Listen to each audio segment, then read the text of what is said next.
Silva, as well in Rabat, alongside Simon de Lestre, Jean-Henri Fermé, Chichi Fermé as he's known, and Olivier Perrault. And she was very well placed there, 7th in the World Cup in El Jadida with Dexter. De Kerglen, see me this unforgettable Danville for Jeanne Sadron, top of 6.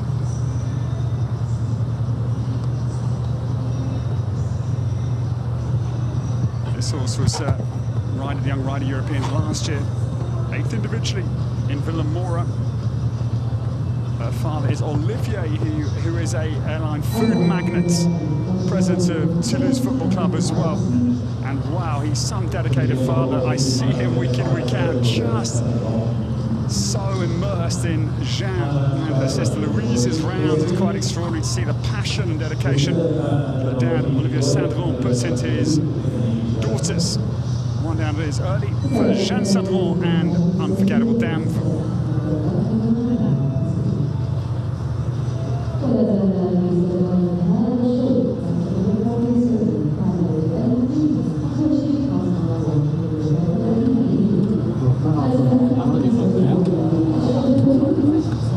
Not to forget Mum, Sophie Sadron, that was mother on the left side of your picture.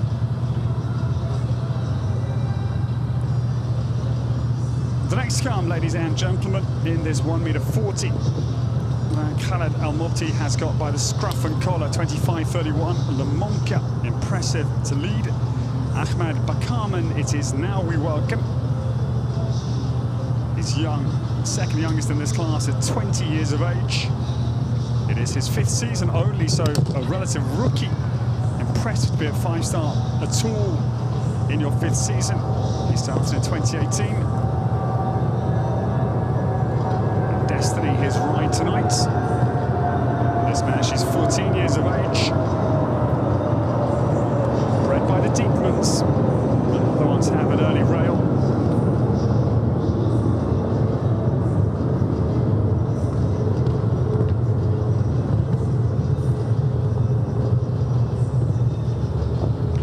The mare was very good there. Got quite a deep spot into the base of 6, the plank. It's tall enough, that one. 140 on the reverse cups, as is commonplace in modern show jumping. The cup, of course, a little bit more margin for error, but when they flip it, it's a horizontal slip surface. It doesn't allow any margin for error. Problems on the home run, sadly, but bear in mind his age. Bear in mind that his mare has come home well enough. Only 5 seasons, as I say, show jumping. Good just to be here for Ahmed Bakarman. 22 is the total for the combination for the Kingdom of Saudi Arabia.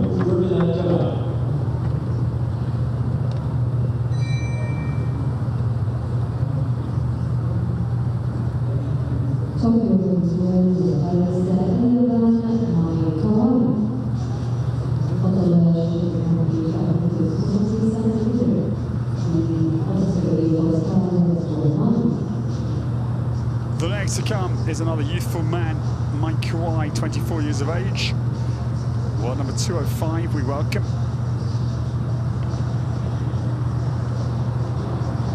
Mike went superbly, Echo FEI Worlds up in Henning. That was with Saxo de la Cour. His other ride here, Tokyo du Soleil, it is tonight.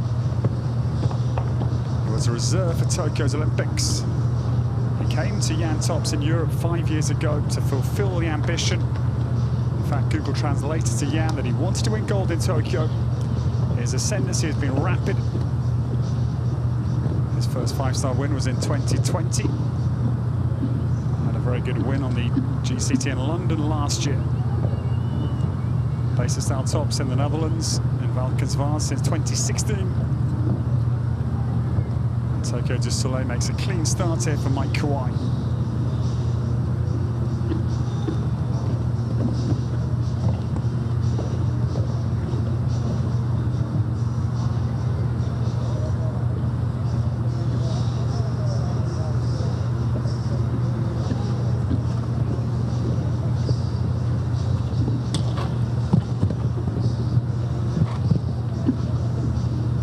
Tokyo du Soleil slithers down through the triple combination. A little flutter at the last, but it is all still intact. Mike though, is going to retire, I think, instantaneously. Job done just to get this horse into the arena. Show him the way around. Of course, these horses have all travelled distances this season. And being the first class of the week, no point in being risky out there. My Kawai just has a little scoot around with Tokyo to Soleil for Japan. Soleil, I should say. I work in France, is unforgivable.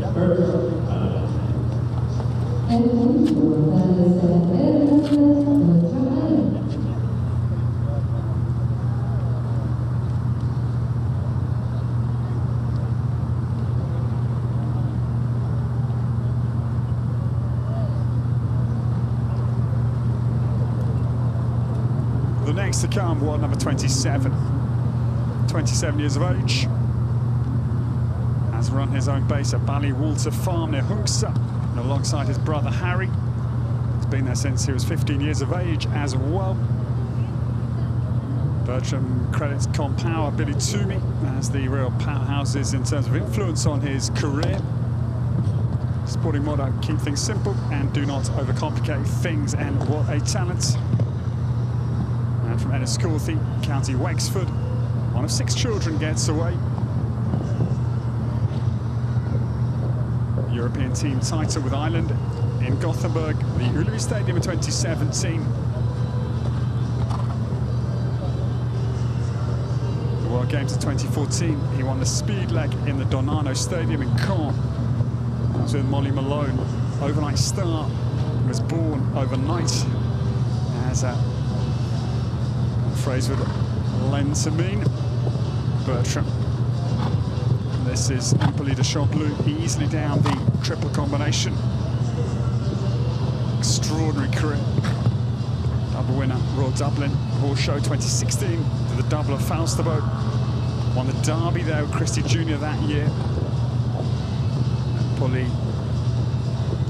Not going to go flat out here with Bertram, but just putting in, again, good foundation to his final week here in Riyadh.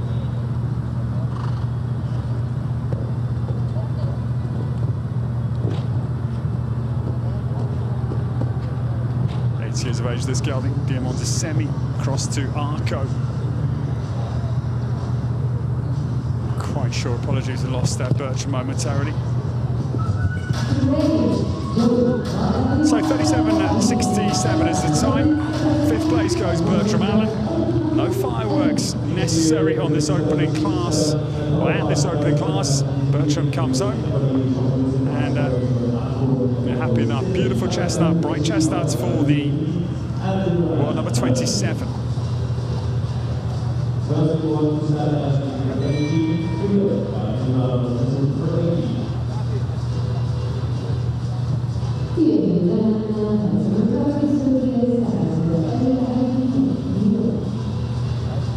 Khaled Al-Mobti leading the way here in the 2-phase Jump Saudi opening 5-star.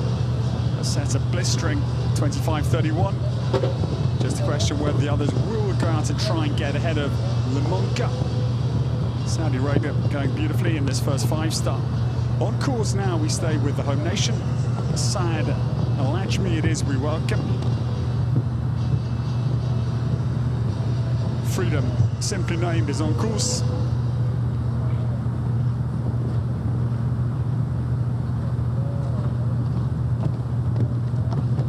Gets off to a nice start as he travels down 5 to 6.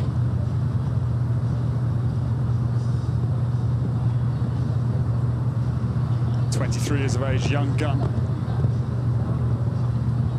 Had a brilliant double gold, this man. Little rattle in the treble days. That was in the Asian Indoor Games in Ashgabat, Turkmenistan, double gold in 2017. With horse Marin Hughes produced, Marin's been central to the career of Mikey Pender, former Hickstead champion Mike. That was HHS Dublin in 2017.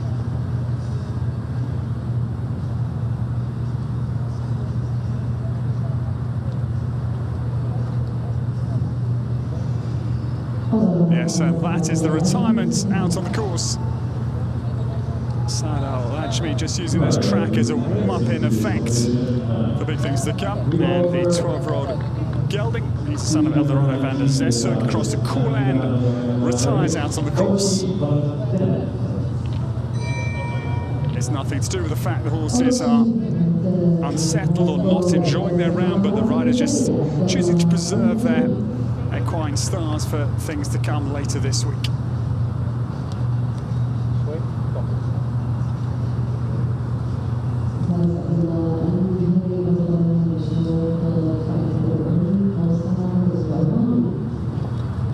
The next come is a good old friend of mine, Abdullah Al-Marri is on course. Abdullah Al-Marri, who is #1 in the World Cup standings, the Arab League, the Middle Eastern sub-league of the Arab League. Out on course, this is his young one, 8-year-old Ochivanta Domentov away, owned by the Sharjah Equestrian and Racing Club. Has been with Abdullah for 1 year competitively. 2 World Cup finals for him. Leipzig this year, 26th individually, with Chakalou and Alencio. 2019 in Gothenburg. That was superb competition. I was there commentating live in the Scandinavian. That was Cha for 32nd.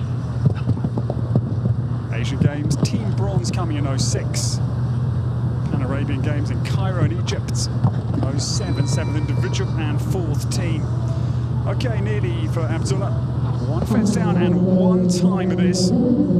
5 is the total for the United Arab Emirates. Is very talented man, Abdullah Al-Marri. Young horse will learn from this experience tonight.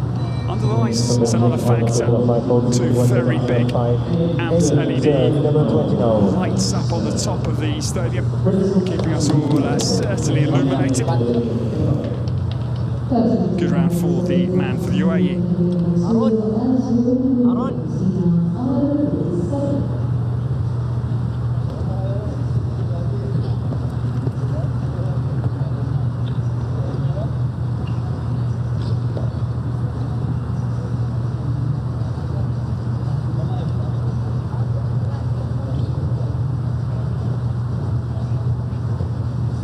The new starter makes a very nice start. Arches out over the pink, white and grey oxer at 4. This is EM Lucina R57. His Royal Highness Prince Mansour Al-Saud is on the course. 13 years of age. Calvaro FC cross to Jermissar. His Royal Highness travels down the treble. Beautifully through there. Little rattling. Does not matter.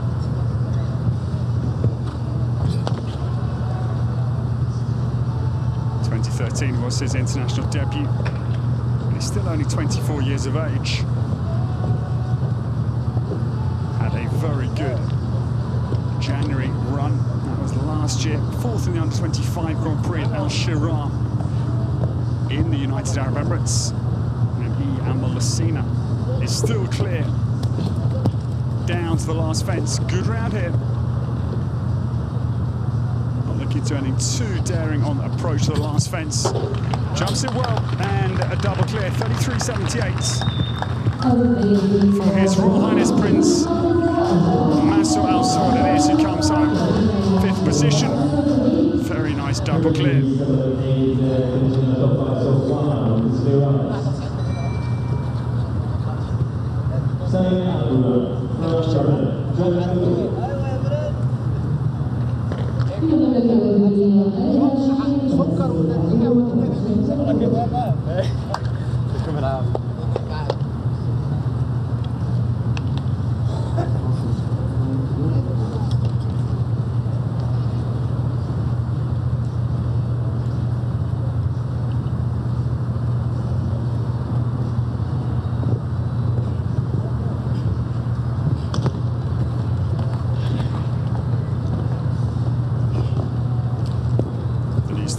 Just angles out over the second.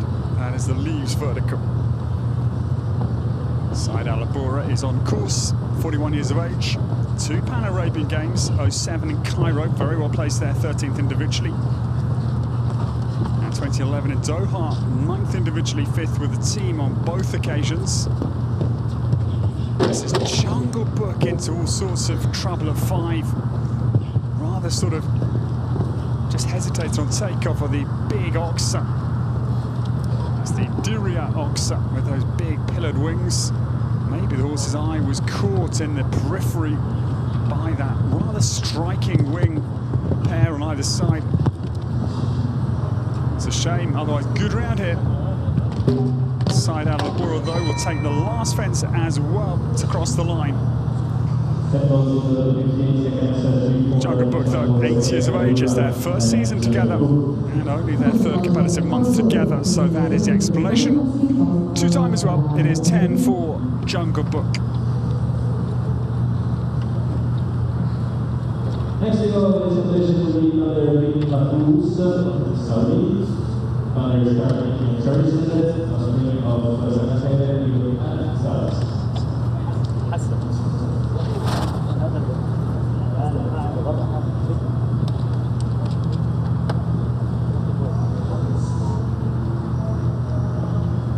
Good to see our spectators here. There'll be more coming, certainly, as the week unfolds here at Jump Saudi, the Riyadh Equestrian Club.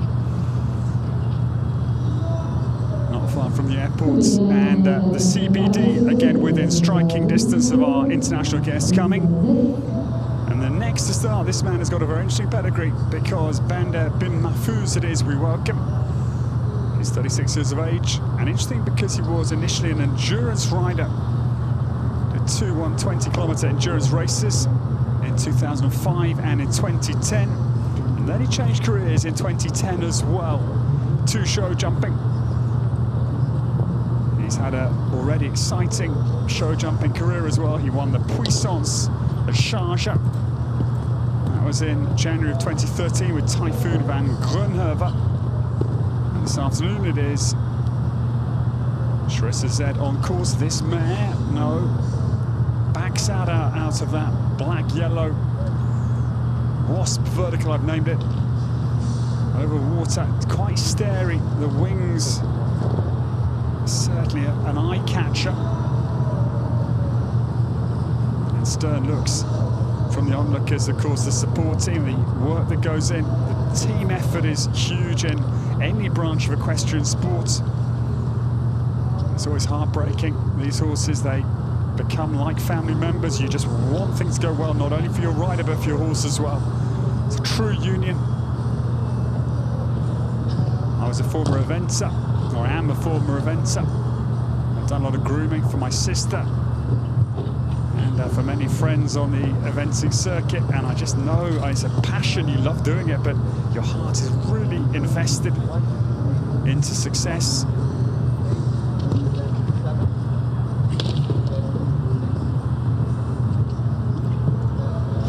This mare, she's 11. She's owned by Haifa Al-Essa.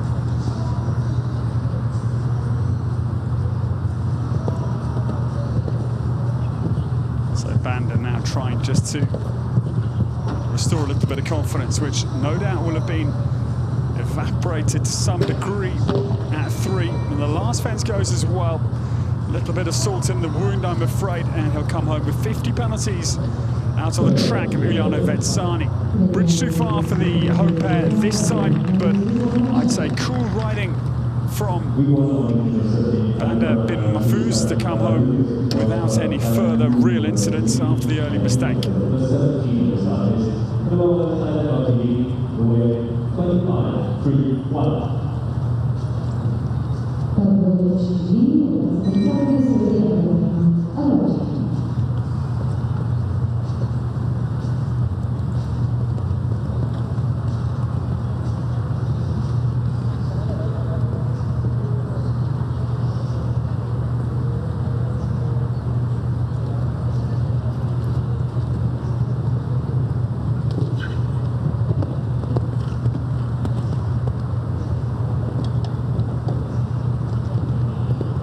Starter Ahmed Al-Rajhi is on course. Babalu HD, the new starter.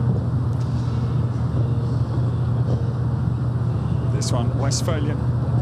Balu's Bellini crossed to Newcastle, owned by the Saudi Arabian Equestrian Federation. Bred by Marcus and Schulze Finkenbrink up in North Rhine-Westphalia, German horse heartland, where Warendorf, the national training base, is located. Abdulrahman makes a very good start.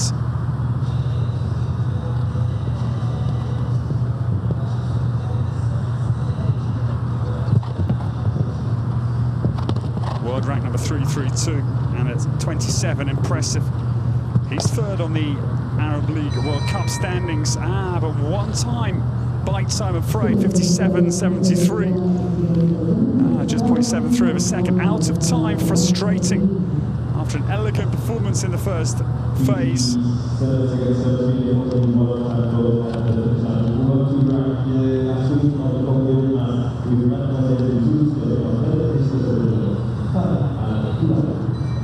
Abdulrahman was at the World Cup finals in Paris, 34th with Chili Pepper van der Halle. Asian Games 2014 Incheon, Korea for the double silver. That was with a horse called New Orleans some 8 years ago. One time sadly excludes him from trying to challenge Khaled Al-Mopti, with the very time of 25.31 out in front.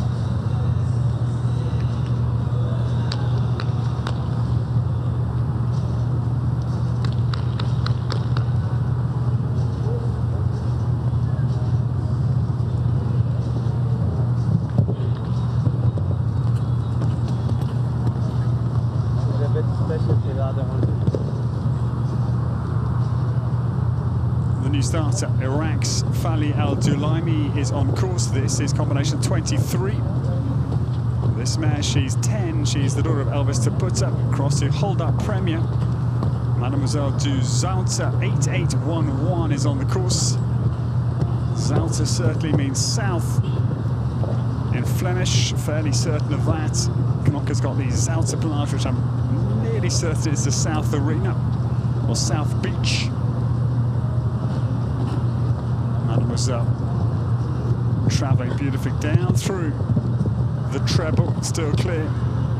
This is very flowing here and attacking first phase, admittedly, but this is looking decent.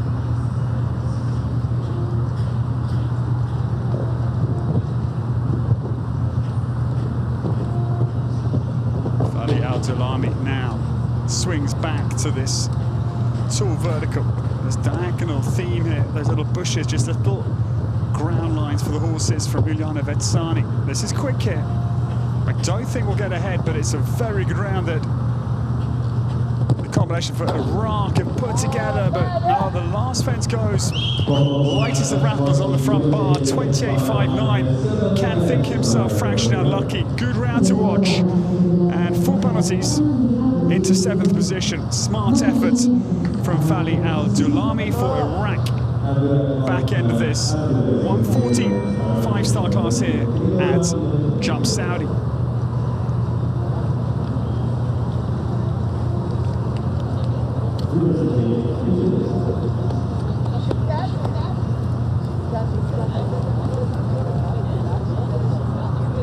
The next to come, ladies and gentlemen, is an extraordinary talent for Uzbekistan. Abdulrahman Abdullayev it is, we welcome. He's 18, he's world number 280. Quite extraordinary. 6th in the Eurasian World Cup standings. This year part of the Youth Equestrian Games at Aachen, no less, 19th individually. Last year he had his very first 5-star win at Sopot, up in the north of Poland on the Baltic Sea. That was with Ducato M. He also 2nd and 3rd in 2 5-stars. Up in Sopot with Go For It. This is Valor, of course. That's Aachen in those Youth Equestrian Champs. He was also 4th of the Asian team. North America that won up at what is the Wimbledon of the equestrian sports. Wimbledon tennis. Aachen is to equestrian sport outdoors. And the word about the town in Geneva last week was that Geneva is inside to equestrian sport, as is Aachen outside. Well, 1 down to this, 4 penalties and 1-2 for time, 6 for young Abdulrahman Abdullayev, and Valor just completing.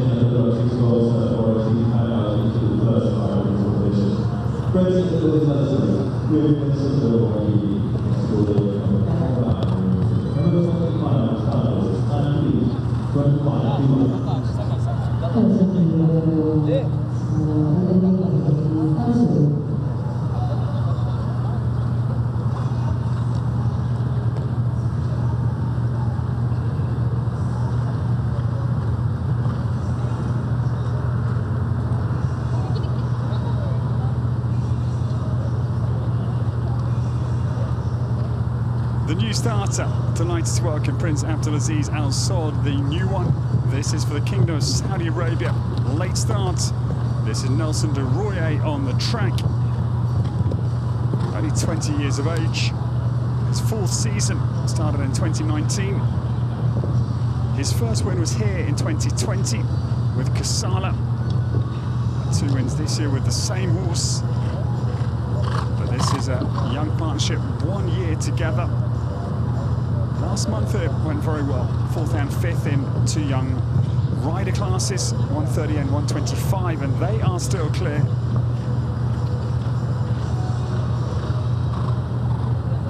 This Belgian gelding, he's 9. Carried by the moves, across the heartbreaker. Beautiful bloodlines, down through the triple. This is impressive here.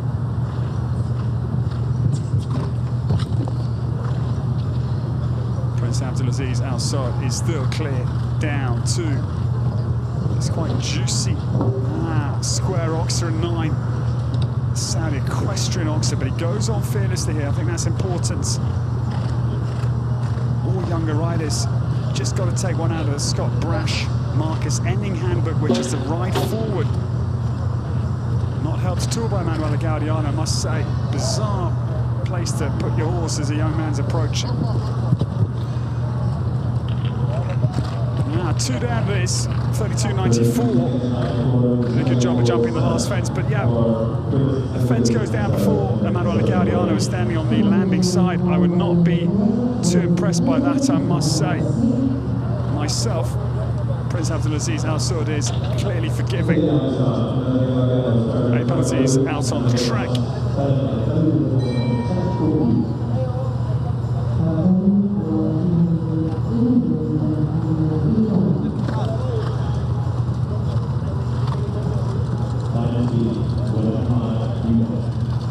This man could be the big threat here to the home victory, as the double Olympian Tokyo Chalou and Rio with Casper.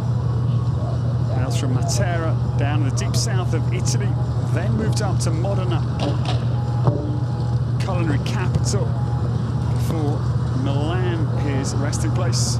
But sadly, Emanuela will not contend with Crack Baloo out on the course. Back bar of 4 goes. 10 years of age, the son of Baloo de Reventon, Brian Mogra is top horse. Chaco Blue here, the dam size, so the Olympic gold-winning pedigree on the dam size side as well.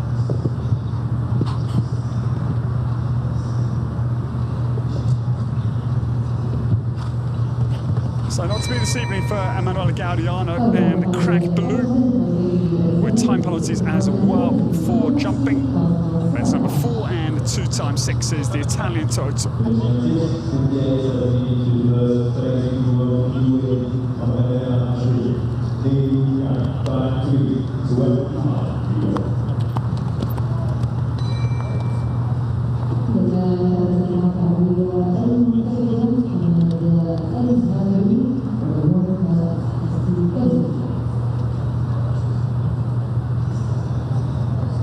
The next to come, delighted to welcome, 33 years of age, number 519, Mohammed Al-Hajri. We welcome. Mohammed has show jumped since 2008. His first international win was in Al Ain, 4-star victory. That was in February back in 2011. Very first fence goes, sadly, back bar. This is Leilunka STW on course, Belgian mare. She's the daughter of Emerald Harry Smulders, his wonderful chestnut. Crossed again to Toulon, that Mohammed owns. Typically, he'll go off to Europe for 4 or 5 months annually, compete over in the likes of Germany or Belgium, Holland, and then return, learn from the European influences. Of course, crucial part of development out of the Middle East, that this man is a very talented jockey. He won the World Cup in Al Ain with Paula Poussage. That was February of 2017. A lovely, hot, fiery chestnut. His other good horse, Oklahoma, but one down, earliest fence and disconsolate, I'm afraid, is Mohammed Al-Hajri for Abdulaziz with his chestnut Lialunka STW.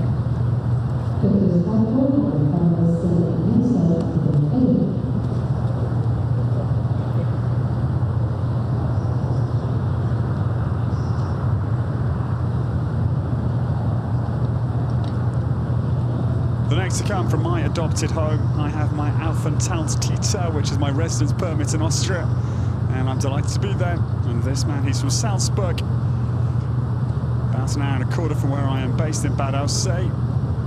He started riding at 4 years of age, show jumping and dressage initially, then focused on riding at 12 years of age. He became the Austrian national champion in 2006. World Games in Aachen. 4 senior Europeans in Mannheim, Windsor, Madrid and Rotterdam. And this is his wonderful Dr. Scarpo. 4 Grand Prix wins this year. They won the Grand Prix here mid-November over 150. Stalo Powder late April at home in Austria. Montefalco mid-May in Italy. And again at home, Wiener Neustadt. The win came there in mid-October. This is pinpoint accurate here from Stefan Eder. Big distance, he sees down to the last fence, powers out over it. Now, Dr. Scarpo getting quite a move on here. Out over the SAL vertical. Team bronze came in the Longines EF Nations Cup finals in Warsaw last year. Now, Stefan Eder is not going to get anywhere near Khaled Al-Mobti's time. Last goes in any case. Maybe the horse got a little bit confused as the change in pace. Stefan was quite quick prior to the turn to 13. Cautious enough approach, it comes down 27.39 and 4 penalties.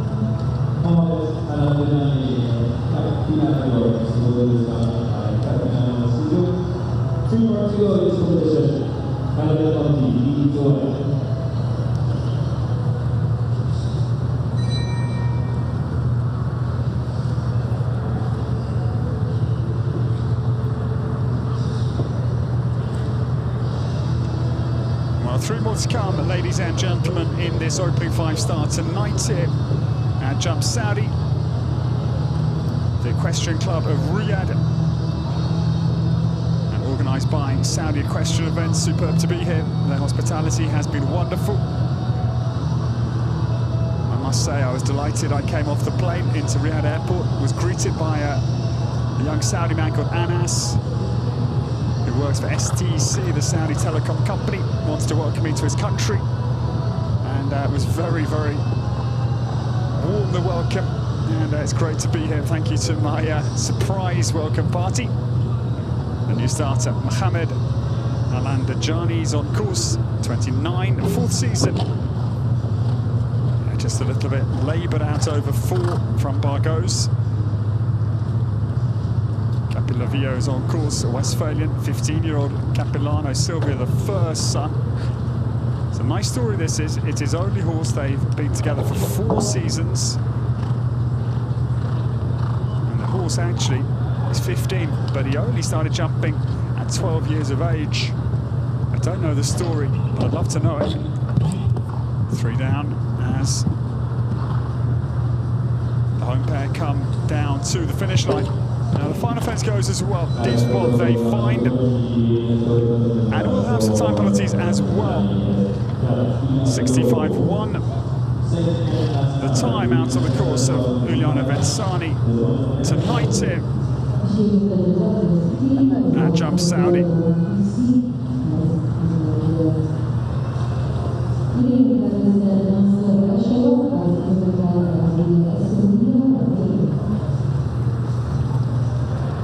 So these are the standings. They remain unchanged. It's a very healthy lead. Khaled Al-Mobti lines up the first 5-star in his sights.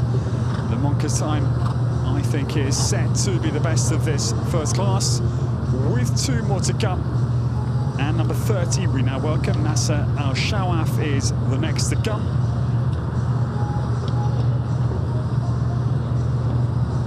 Second ride for Nasser. Had just one down with his first horse, Cartoon. Very first out of this competition.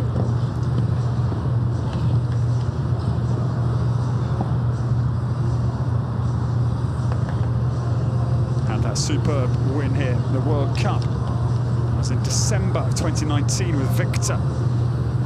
Career highlight for this man. But again, Ubaya is in early trouble. Early mistake, and then again another one to refuse. I must say it's quite eye-catching, that black-yellow vertical. The wasp is still stinging, sad to see. And it is going to be elimination for Nasser Al-Shawaf and Ubaya, which is only 8. Dutch mare, which is the likely explanation, just a young horse for this level of competition. And it's always sad when they leave the arena, but they have learned something out there, and as long as well handled by horseman or horsewoman, no damage particularly. A sort of learning curve, or a very steep learning slope, top show jumping.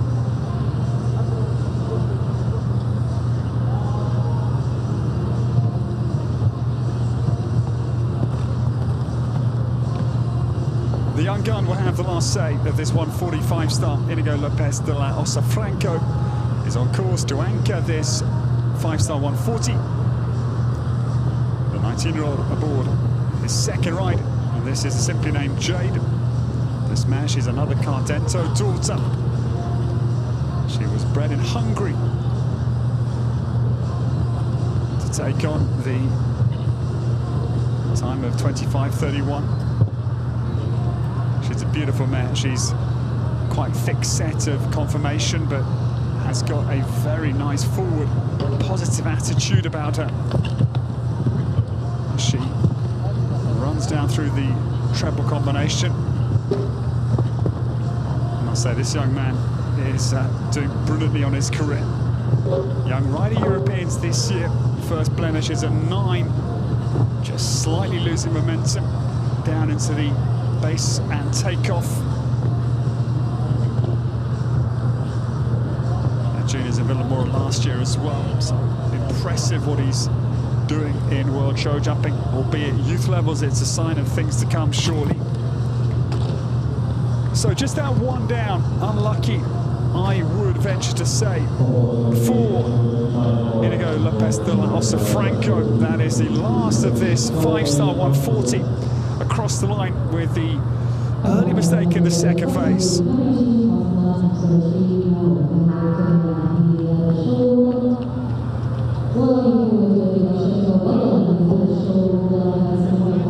So the team whistles into action to get ready for the next class, and this is the final leaderboard. Khaled Al-Mobti wins in impressive style. 1.8 seconds is his winning lead. It's a new ride for the very talented Abdullah Al-Sharbantli. Cannabis van der Buxtel is second, and Ibrahim Hani Bisharat has Jordan in third place, 27.79. Omar Kara Evely is fourth for Turkey. Bertram Allen has a nice 6th place with his stunning chestnuts. And those at the bottom of your leaderboard deciding that this is just a preparation 5-star in effect. Big things to come hopefully this week for the likes of Mike Kawai and Abdulrahman Al-Rajhi.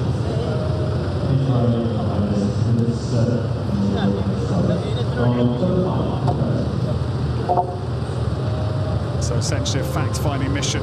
Get your horses out into the arena. The likes of Abdul Saeed, double Olympian.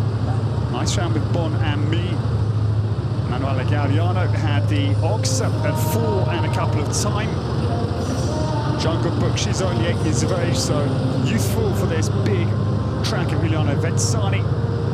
And the Italian designer built a fair course, but also did not pull any punches. It was demanding. And sadly, Nasser Al-Shawaf, who started late, eliminated with that second refusal at the black-yellow wasp vertical at fence number 3. But there is the champion, and he'll enter to collect his awards for a super 5-star win here at the Equestrian Club Jump Saudi's arena. Text the family, pass the news around. Well done to Khaled Al-Mopti.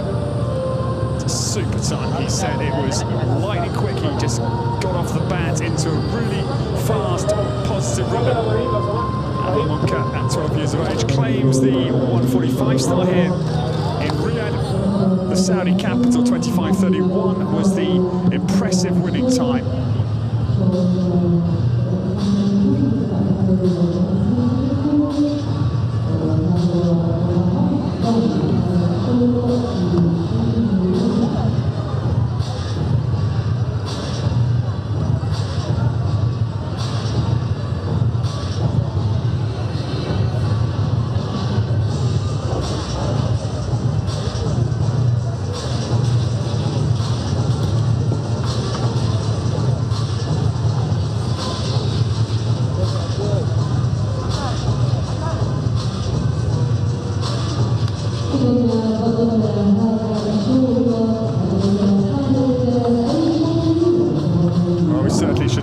Judges here this week. They are presided over by Germany's Stefan Eder.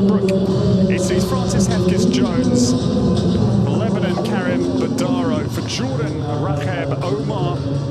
And for Home Nation, Omar Garab and Mahfouz Taleb.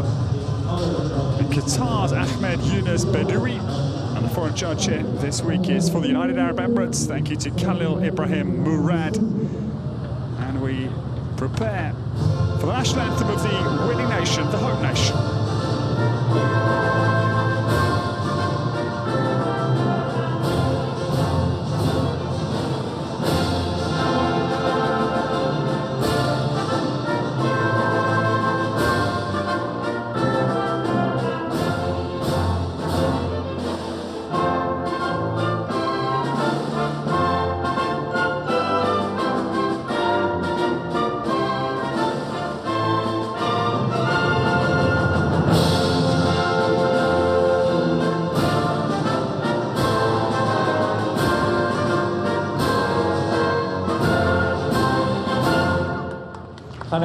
So superb for the home side, the Kingdom of Saudi Arabia, to claim the opening 5-star this week at home in Riyadh.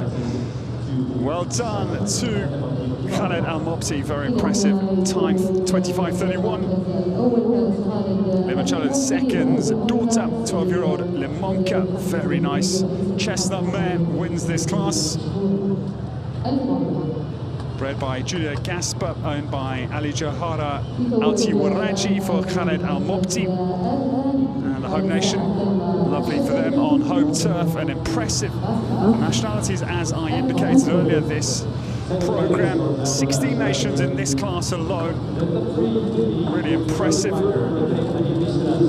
And second, well done to that man, Abdullah Al-Shawaf flies the home flag. It's a home 1-2. Very good effort for him. He won that team bronze in London 2012, and the individual silver came in 2010 at the World Equestrian Games in Kentucky. He's got a very good new horse in Cannabis van der Boekstaler. That was produced by no less than Peter de Vos. And well done, all smiles. As I said earlier, he had a nasty car crash just a couple of days ago. Delighted to be here, and great to see him on the podium. Well done to Ibrahim Hani Bisharat, the full-time Olympian for Jordan.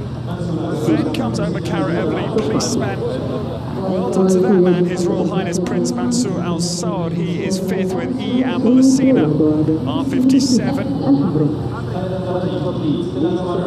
Here we go. Well done to our top 5.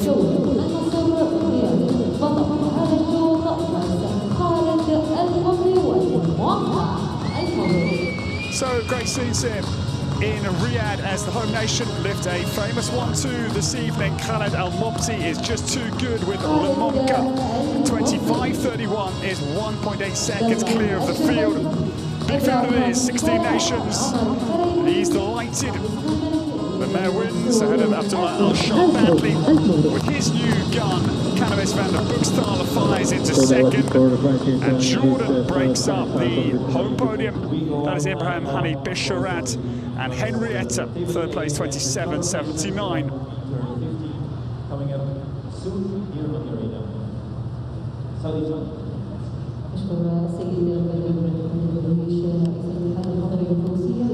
Well, it will be a superb evening here, no question. The next class will start at 7:45 this evening here, Central Arabian time, which is GMT, Greenwich Meridian time, plus 3 hours. Thank you for your company. From myself, Ed Holloway, and the team here at Jump Saudi. We'll see you later. Until then, goodbye.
إذا أعزائي المشاهدين، كما شاهدنا قبل قليل تتويج أبطال الشوط الثالث من اليوم الأول من الأسبوع الثاني لفروسية قفز الحواجز وبطولة قفز السعودية. خالد المبطي المركز الأول ب 25 ثانية فاصلة 31 ثانية، وأيضا عبد الله الشربتلي ب 27.21، وإبراهيم بشارات من الأردن ب 27.79. ينضم إلي في الاستوديو خالد المبطي صاحب المركز الأول. خالد ألف مبروك. فيك ويجزاك خير وليد، ودائما حضورك مميز مثل ما أنت كالعادة. يا حبيبي أنت خالد، بالعكس أنت حضورك دائما هو الأميز وما شاء الله في هذا الشوط. مثل ما ذكرت لي قبل الهواء، هي نفس الخيل، هي نفسها اللي أخذت الجائزة حقت السنة اللي فاتت في الشوط الجمبري. ألف مبروك. الله يبارك فيك وليد، مشكور، الله يحييك. خالد نتحدث. المعلومة اللي تو أنا أخذتها اللي أنت أعطيتني إياها قبل الهواء، إنه الخيل هذه غالية عليك ما تطلع إلا في ومهمات الصعبة. مهمات الصعبة والعزائم الكبيرة. طبعا هذه فرس، كان عندي فرس اسمها دونا فيتا، كانت فرس مميزة، هي اللي فازت الجائزة الكبرى في الدرعية 2018. هذه فرس تذكرني في دونا فيتا كثير، نفس الفكرة نفس الشكل. يعني هذه الخيل اللي تعلمت أنا من هالمجال وهالرياضة، أنه في خيل معينة لازم قد ما تقدر تحافظ عليها بحيث أنه لما تحتاجها تطلع لك وتقاتل لك. فهي هذه الخيل زي الجوهرة، يعني دايموند عندك. فالحمد لله رب العالمين، الله وفقنا بهالفرس. دونا هي اغلى من دونا ولا دونا اغلى؟ دونا الغاليه طبعا. ما نحب الا الحبيب الاول. الله اكبر، عز الله. طيب خالد، نتحدث عن الكورس بشكل عام. يعني إيميليانو مسوي الكورس بشكل حلو. الشوط كان جميل. خيارات قليله لكن يحتاج ذكاء ويحتاج تكنيك عالي، خاصه قبل الحجز الثامن.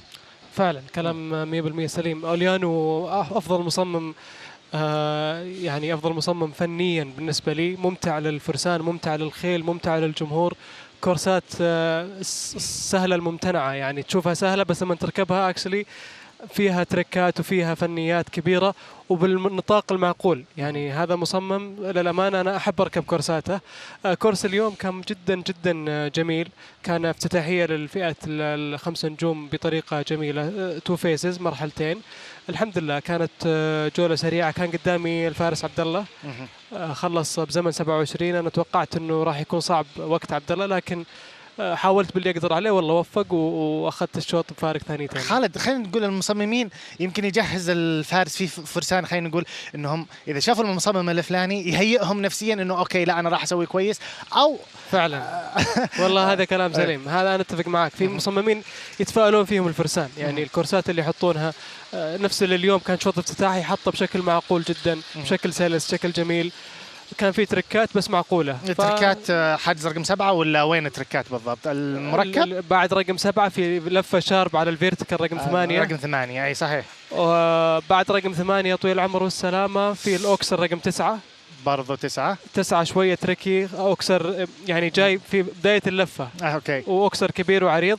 بعدين عندنا 7 خطوات على الفيرتيكال، بعدين لفة شارب برضو على الفيرتيكال أسود. صحيح. أظن كان رقم 11. الرقم 11 اي رقم 11. وعلى آخر حاجز حاط لك أوكسر كبير نارو، بحيث إنه لو فكرت تاخذ الريسك، كثير فكروا اخذوا الريسك ووقعوا في الفخ. وقعوا في الفخ. طيب الستارت والفينيشنج، يعني مو باول مره، يمكن لاحظت ملاحظه تقريبا في الكورس ان الفينيشنج والستارتنج قريبات من بعض. ياثر عليكم ولا عادي الموضوع؟ لا ما ياثر باي شيء امانه. يعني اللي الفارس اللي قد شارك وعارف السيستم كيف يمشي وكذا ما ياثر عليه بشيء. الشوط الجاي هو تاهيلي للجائزه الكبرى. انا باذن الله يعني متفائل جدا بهالبطوله. بحط كل اللي أقدر عليه بتوفيق رب العالمين في الجائزة الكبرى. اليوم بضحي بالشوط اللي هو التأهيلي، بضحي بالمنافسة، لكن بحاول أتأهل بحيث انه يكون لي فرصه اكبر في شوط يوم السبت ان شاء الله. خالد، يعني مثل هذه الملاحظه اللي هي انا ابي اتاهل، انا ما يهمني اني افوز في الشوط او اخذ مركز اول، انا يهمني اني اتاهل. كثير من الفرسان يسوونها، او في فرسان يقول لك لا انا باخذ المركز الاول هنا والنهايه انا ما راح انافس فيه لاني اوريدي ادري ان في منافسين قويين. بالضبط. هذه في نقطتين، في نفس النقطه اللي ذكرتها اللي يركز على شوط اليوم التاهيلي لان ارتفاع اقل من الجائزه الكبرى الختاميه، فيقول انا لي فرصه اليوم، ليش اضحي بهالفرصه عشان اخر يوم وفرصتي مستبعده. فهذا برضو فيها منطق، يعني انك تحاول على الامكانيات اللي عندك. بس في فرسان داخلين هالبطولات بخيلين ممتازه، فيقول لك اليوم بنافس بحصان ويوم السبت بدخل حصان ثاني. صحيح. بس انا داخل بحصان واحد للاشياء الكبيره، فما اقدر، لازم اضحي يا باليوم يا بيوم السبت. فانا قلت اضحي باليوم بحيث انه الجائزه اكبر والبطوله اكبر يوم السبت. ما ابي اطول عليك خالد، ادري انك تبي تروح تشغل، بس سؤال اخير. يعني يمكن شاهدنا شوط الجائزه الكبرى الاسبوع اللي فات، يعني الشوط كان صعب، 3 فرسان الى جوله التمايز من عدد كبير. فاجأنا إميليانو صراحة بالشوط، لأنه يعني هو شوط يستحق هذا الصعوبة، لكن ما توقعنا إنه بس 3 يتأهلون للجولة التمايز. الأسبوع هذا 5 ستار، يعني المنافسة بتصير خلينا نقول على أشدها فعلا. أنت جاهز لهذا الموضوع؟ لا ما أنا إن شاء الله جاهز. يعني مجهز نفسي بدنيا وذهنيا للصعوبات اللي بتواجهنا إن شاء الله. والحمد لله رب العالمين، سبق وحققنا بطولات مماثلة لهالليفل، وحققنا فيها مراكز متعددة الحمد لله وفزنا فيها. فما راح يكون مستحيل الفوز، بالعكس بيكون يعني الشغف كل ما كان الموضوع أكبر وأصعب، كل ما زاد بالنسبة لي التحدي وكل ما زاد الإصرار على الفوز، وبالأخير التوفيق من رب العالمين. خالد انت جالس ما شاء الله تبارك الله تتطور. يعني لو نلاحظ خالد المبطي 2017 2018 وخالد المبطي الان في اختلافات كثيره بخالد المبطي. يعني بطوله الشقب شفنا خالد موجود، خالد قاعد يشارك في بطولات قويه، قاعد يشارك مع مصنفين عالميا بشكل يعني خلينا نقول مرتفع تصنيفا، ومع ذلك خالد يقدم شكله بمستوى جيد.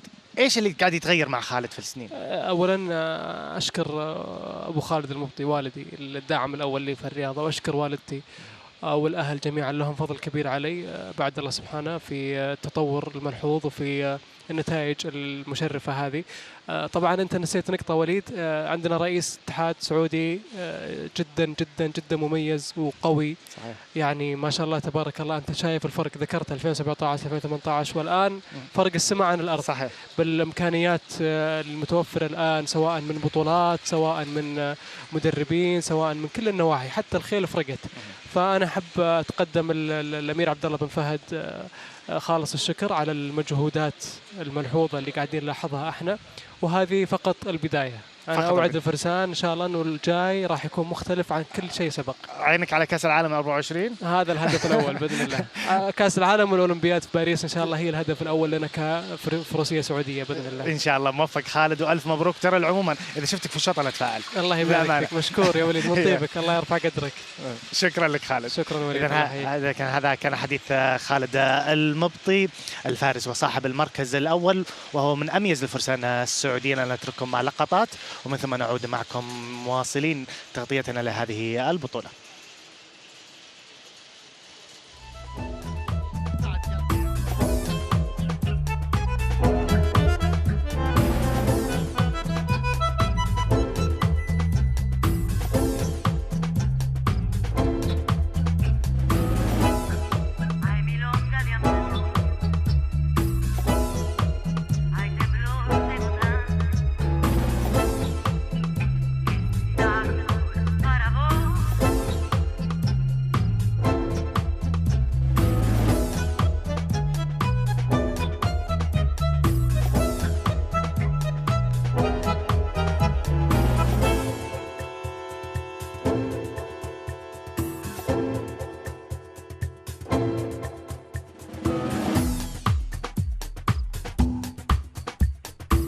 Argentina,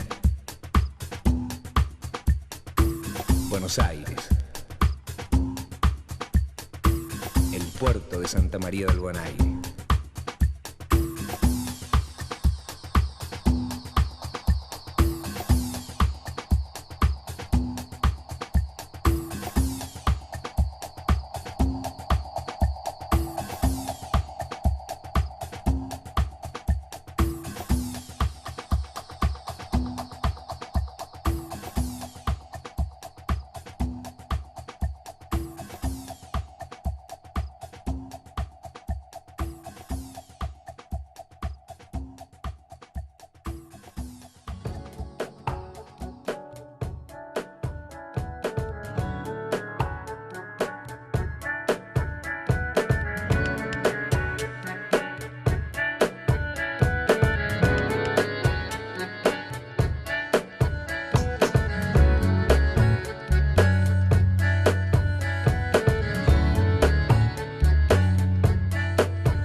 إذا عدنا لكم أعزائي المشاهدين مرة أخرى، ومعي ضيف مميز وأيضا ضيف مهم جدا، الأستاذ بدر الدرويش رئيس الاتحاد القطري للفروسية. نرحب بك فيك أستاذ بدر.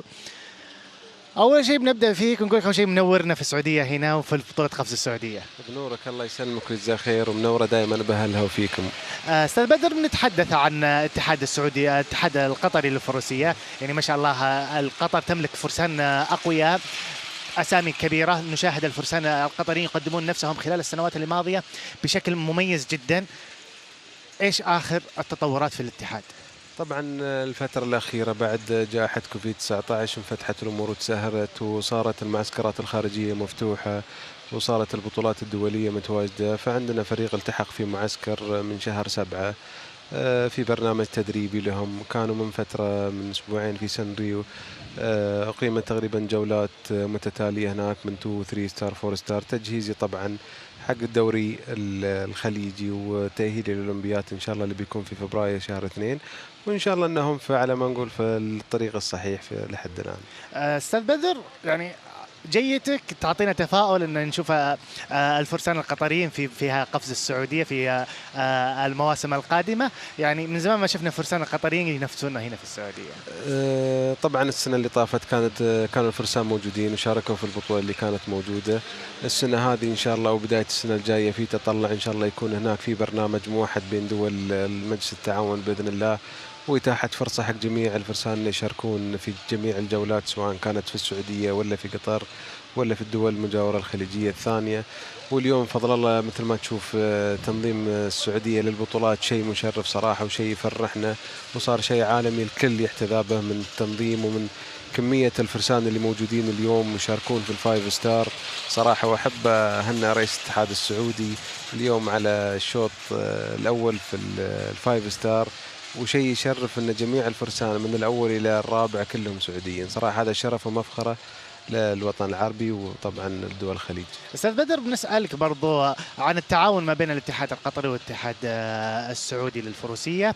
دائما ما تكون هذه الاتفاقات مهمة لتطوير الفرسان، خاصة الفرسان القطريين أو السعوديين. إيش الخطط أو أبرز العناوين اللي أنتم حاطينها أو تسعون لها للمستقبل؟ طبعا أشكر رئيس الاتحاد السعودي دائما على دعمه للفرسان وتطلع دائما لتطوير الرياضة ورفع مستوى الرياضة في المنطقة وفي الخليج والتعاون اللي موجود عندنا. وإن شاء الله من أهدافنا وتطلعاتنا حن اليوم كوضع جدول لدول الخليج يساعد في تطوير سواء الفرسان أو تطوير الرياضيين أو حتى الحكام المحليين والدوليين، وإن شاء الله نرتقي فيهم إلى المحافل الدولية. وهذه من الأهداف الرئيسية اللي موجودة من بين الاتحادات. راح نشوف بطولة خليجية بين الفرسان إن شاء الله في المستقبل، فيها الخطة موجودة وبالعكس، وإن شاء الله بتكون قريبة بإذن الله. نتحدث بشكل عام عن الأجواء. يعني ما شاء الله قطر أنتم قاعدين تقدمون فروسية قفز الحواجز بشكل ممتاز. يعني لاحظنا بطولات الشقب، أيضا بطولات دولية سابقة شاهدناها. هناك في بطولات قادمة دولية راح تضيفونها على خلينا نقول على الرزنامة في الاتحاد القطري؟ طبعا إن شاء الله عندنا احنا شهر فبراير هو حافل دائما كل سنة بالبطولات الدولية. عندنا 3 بطولات السنة هذه اللي هي الجلوبال والسي اتش اي والأولمبيك كواليفاير، بتبدأ طبعا من تقريبا 21 لين 24، وعندنا من 26 27 الأولمبيك كواليفاير، ومن 2 لين 5 بتكون السي اتش اي. تكون تقريبا أسبوعين متواصلة كاملة. بشكل عام خططكم، يعني البطولة الكبيرة في السعودية 24 بهذه البطولة، وأيضا خلينا نتكلم عن الأولمبيات. المنتخب القطري كيف تجهزيتوا مثل هذه البطولات الكبيرة اللي قريبة؟ يعني خلاص احنا في آخر 22. طبعا أتوقع جميع المنتخبات اللي في المجموعة السابعة كلها جاهزة وكلها تطمح أنها تكون أحد الأفرقة اللي تمأهل حق دورة الألعاب الأولمبية. أتوقع الجميع مستعد. اللي أقدر أقول اليوم أن جميع الفرق يمكن متقاربة في المستوى اللي موجود فضل الله. في النهاية طبعا نتمنى التوفيق للجميع، واللي راح يمثلنا راح يمثل الكل كعرب، سواء قطر أو السعودية أو أي دولة. بالعكس هذا شرف لنا إذا تأهلت أي دولة، وفي النهاية احنا كلنا داعمين لهم إن شاء الله. البوصلة تتجه لدول الخليج بشكل عام، الجلوبال، البطولات الكبيرة، كأس العالم. قاعدين نشوف الفروسية قفز الحواجز جالسة توجه البوصلة إلى منطقة الخليج بشكل عام في السعودية وأيضا في قطر. هذا التوجه ماذا يعطي الاتحادات؟ الاتحادات ماذا تقدم مثل هذا التوجه؟ ما هو التطور أو خلينا نقول سقف الطموحات اللي تبي توصلها الاتحادات الخليجية إلى مبتغاها؟ طبعا السقف الأساسي هو التنظيم العالمي والرؤية العالمية للدول الأوروبية، تنظيم الدول العربية لمثل هذه المحافل. واليوم الحمد لله بفضل الله يمكن من أفضل التنظيم على مستوى العالم والإمكانيات اللي موجودة في الدول. اثنين، تطوير شبابنا اللي موجودين، الجيل اللي موجود والجيل الجاي إن شاء الله المستقبل، تطوير الحكام المحليين والكورس ديزاينر والإعلاميين اللي عندنا. بالعكس هذا يرفع المستوى جماعي المنطقة ككل. راضين إلى الآن عن اللي قاعدين تقدمونه؟ بالعكس الحمد لله رب العالمين تطورنا واحنا في مراحل جدا متقدمة. وبالعكس اليوم لو تشوف هذه البطولة هذا شرف يحتذى به صراحة في جميع الدول. يمكن أنا ما أبغى أقول لك أفضل من أوروبا، بس من أفضل البطولات اللي مرت عليك في العالم. عاد الأجواء الشتوية حلوة في الخيل خاصة في الرياض، الأجواء الشتوية مرة جميلة في الرياض. طبعا هذا أجمل وقت يكون حق البطولات اللي مثل هذه، لأن مثل ما أنت عارف الحين في أوروبا جو شتوي والبطولات كلها اندور، فحتى الأوروبيين أنظارهم كلها لدول الخليج. واليوم شايف ما شاء الله في مشاركة أوروبية كبيرة، وبالعكس ويتطلعون دائما في المستقبل أن نملي الجدول أن تكون في بطولات أكثر للكل يستفيد منها إن شاء الله. أتوقع يعني أنا ودي أسألك إنه إحنا سبقناهم يعني في البطولات، خاصة نتكلم عن الدول الأوروبية، سبقناهم في فترة قصيرة أم إلى الآن ما زالت المنافسة قوية شوي؟ لا طبعا احنا اذا بتتكلم على الاوفرول، طبعا اذا بتتكلم بتقيسها على جميع البطولات، لا طبعا احنا سبقناهم. اوروبا ما زالت لها بطولاتها الكبيره، عندها مثلا بطولات الجلوبال اللي هي معروف فيها 13 الى 16 جوله، وعندهم بطوله اخر الكبيره. اما اذا بتتكلم من جنرال بالعكس اشوف المنطقه واجد تطورت وسبقتهم بمراحل كثيره صراحه من تنظيم. نقدر نسوي يمكن تور بسيط في الخليج، البطولات نجذب فيها الفرسان المصنفين عالميا، خلينا نقول انه مثل التور مثل فكره الجلوبال، بس خلينا نقول بشكل مصغر قليلا. ان شاء الله اذا اجتمعنا على البرنامج وصار في توحيد برنامج واتاحت الفرصه انه يكون في كالندر يعطي جميع الاتحادات المساحه ان جميع الفرسان يشاركون فيها وتكون متواليه مثل الليج العربي اللي كان في السنوات السابقه. بالعكس المنطقه راح تكون محطه انظار حتى للاوروبيين يكونون حتى مقيمين في هذه الفتره. عندك مثلا خلينا نقول من بدايه اكتوبر الى نهايه فبراير انها تكون هي محطه الانظار لاستقطابهم عندنا. 24 دائما حديثنا احنا عينا على 24 كاس العالم، كيف تنظر له؟ يعني كرئيس اتحاد يعني كيف رؤيتك مثل استضافه مثل هذه البطوله؟ طبعا مو بغريبه على السعوديه ان تستضيف مثل هذه الفعاليه، ودائما استضافت فعاليات اكبر من هذه، وشرف لنا ان تكون داخل المنطقه، ومتاكدين كل التاكيد باذن الله انها راح تكون من افضل البطولات اللي تنظمت في العالم. الجلوبال البدايه بدات في قطر والنهايه كانت في المملكه العربيه السعوديه. دائما ما تكون البدايات والنهايات هي محطه الانظار مثل هذه البطولات. راح نشوف اكثر من جوله في قطر او اكثر من جوله في السعوديه في مستقبلا بشكل عام، يعني خلينا نقول ان ناخذها تور فرضا في الرياض او في جده او في قطر ودوله الامارات خلينا نقول كجولات، نتحدث كجولات. شوف هي الجلوبال تشامبيون تور طبعا هي دولات متوزعه على دول، وهي تقريبا 16 دوله، في اتفاقيات بين الدول. احنا كاتحادات ما اتوقع ان احنا نزيد في عدد الجلوبال، لكن راح نزيد في عدد الفايف ستار والفور ستار اللي هي تقريبا في نفس المستوى. صحيح. ومثل ما قلت لك في البدايه ان الحمد لله رب العالمين احنا عندنا المنشآت وعندنا الفاسيلتي وعندنا المقومات اللي احنا نكون على نفس الستاندر وافضل منها بفضل الله يعني. شكرا لك استاذ بدر الدرويش رئيس الاتحاد القطري للفروسيه، شكرا لوقتك. بالعكس اشكركم. ودي اهنيك على كاس العالم، شكرا امتعتونا فعلا. كاس العالم 2022 كان مختلف جدا عن اي كاس عالم حضرناه وشاهدناه، شكرا لكم. الله يجزاك خير، هذا نجاح للعرب كلنا وشرف لنا انه يتنظم عندنا وبين اخواننا. شكرا لكم واشكركم على هالدعوه. شكرا لك. إذا هذا كان حديث بدر الدرويش رئيس الاتحاد القطري للفروسية قفز أو للفروسية في رياضة الفروسية. إذا أعزائي المشاهدين كما تشاهدون الفرسان دخلوا لأرضية الميدان لحسب الخطوات الشوط القادم. نترككم مع هذه اللقطات ومن ثم نعود لكم بالاستوديو مواصلين لتغطيتنا لهذه البطولة.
Independientes.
عدنا لكم أعزائي المشاهدين مرة أخرى وقبيل انطلاق الشوط الأخير من اليوم الأول للأسبوع الثاني لبطولة قفز السعودية. ينضم إلي هنا في الاستوديو عبدالعزيز الهمزاني الفارس الدولي والفارس السعودي. وش نرحب فيك عبدالعزيز. الله يحييك يا مرحبا، أهلا وسهلا. عبدالعزيز، بنتحدث عن الشوط القادم بشكل عام. الشوط القادم هو شوط مؤهل إلى شوط الجائزة الكبرى. البطولة تعتبر من أقوى البطولات هذا الموسم، هذه يعتبر من أهم الأشواط، يعني أسامي كثيرة من الفرسان مشاركين، 31 اسم تقريبا في هذا الشوط. نتحدث بشكل عام الجاهزية الفرسان لمثل هذه الأشواط عبدالعزيز. بسم الله الرحمن الرحيم. عادة يعني من ناحية تصنيف البطولة هذه 5 نجوم، يعني من أقوى تصانيف البطولات الدولية.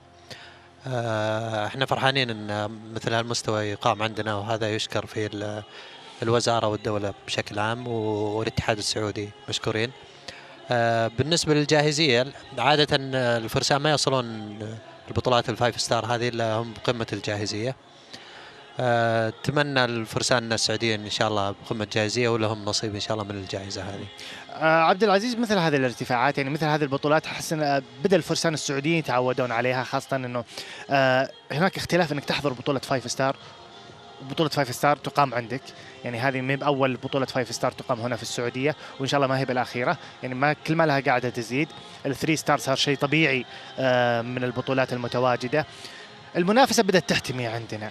أنت كفارس وأيضا كمدرب، يعني أنت قريب من الفرسان، تشوف الجيل القادم، الاحتكاك هذا قاعد يطورهم بشكل ملحوظ أم يحتاجون أكثر؟ أكيد في أشياء تطور يكون مباشر، في شيء غير مباشر. من الأشياء الغير مباشرة اللي هي أنهم يركبون كورسات من تصميم مصممين مشهورين وعلى مستوى عالي، وهذا يزيد الخبرة عند الفرسان، لأنهم يمرون مسارات ما كانوا يمرون فيها في المباريات المحلية.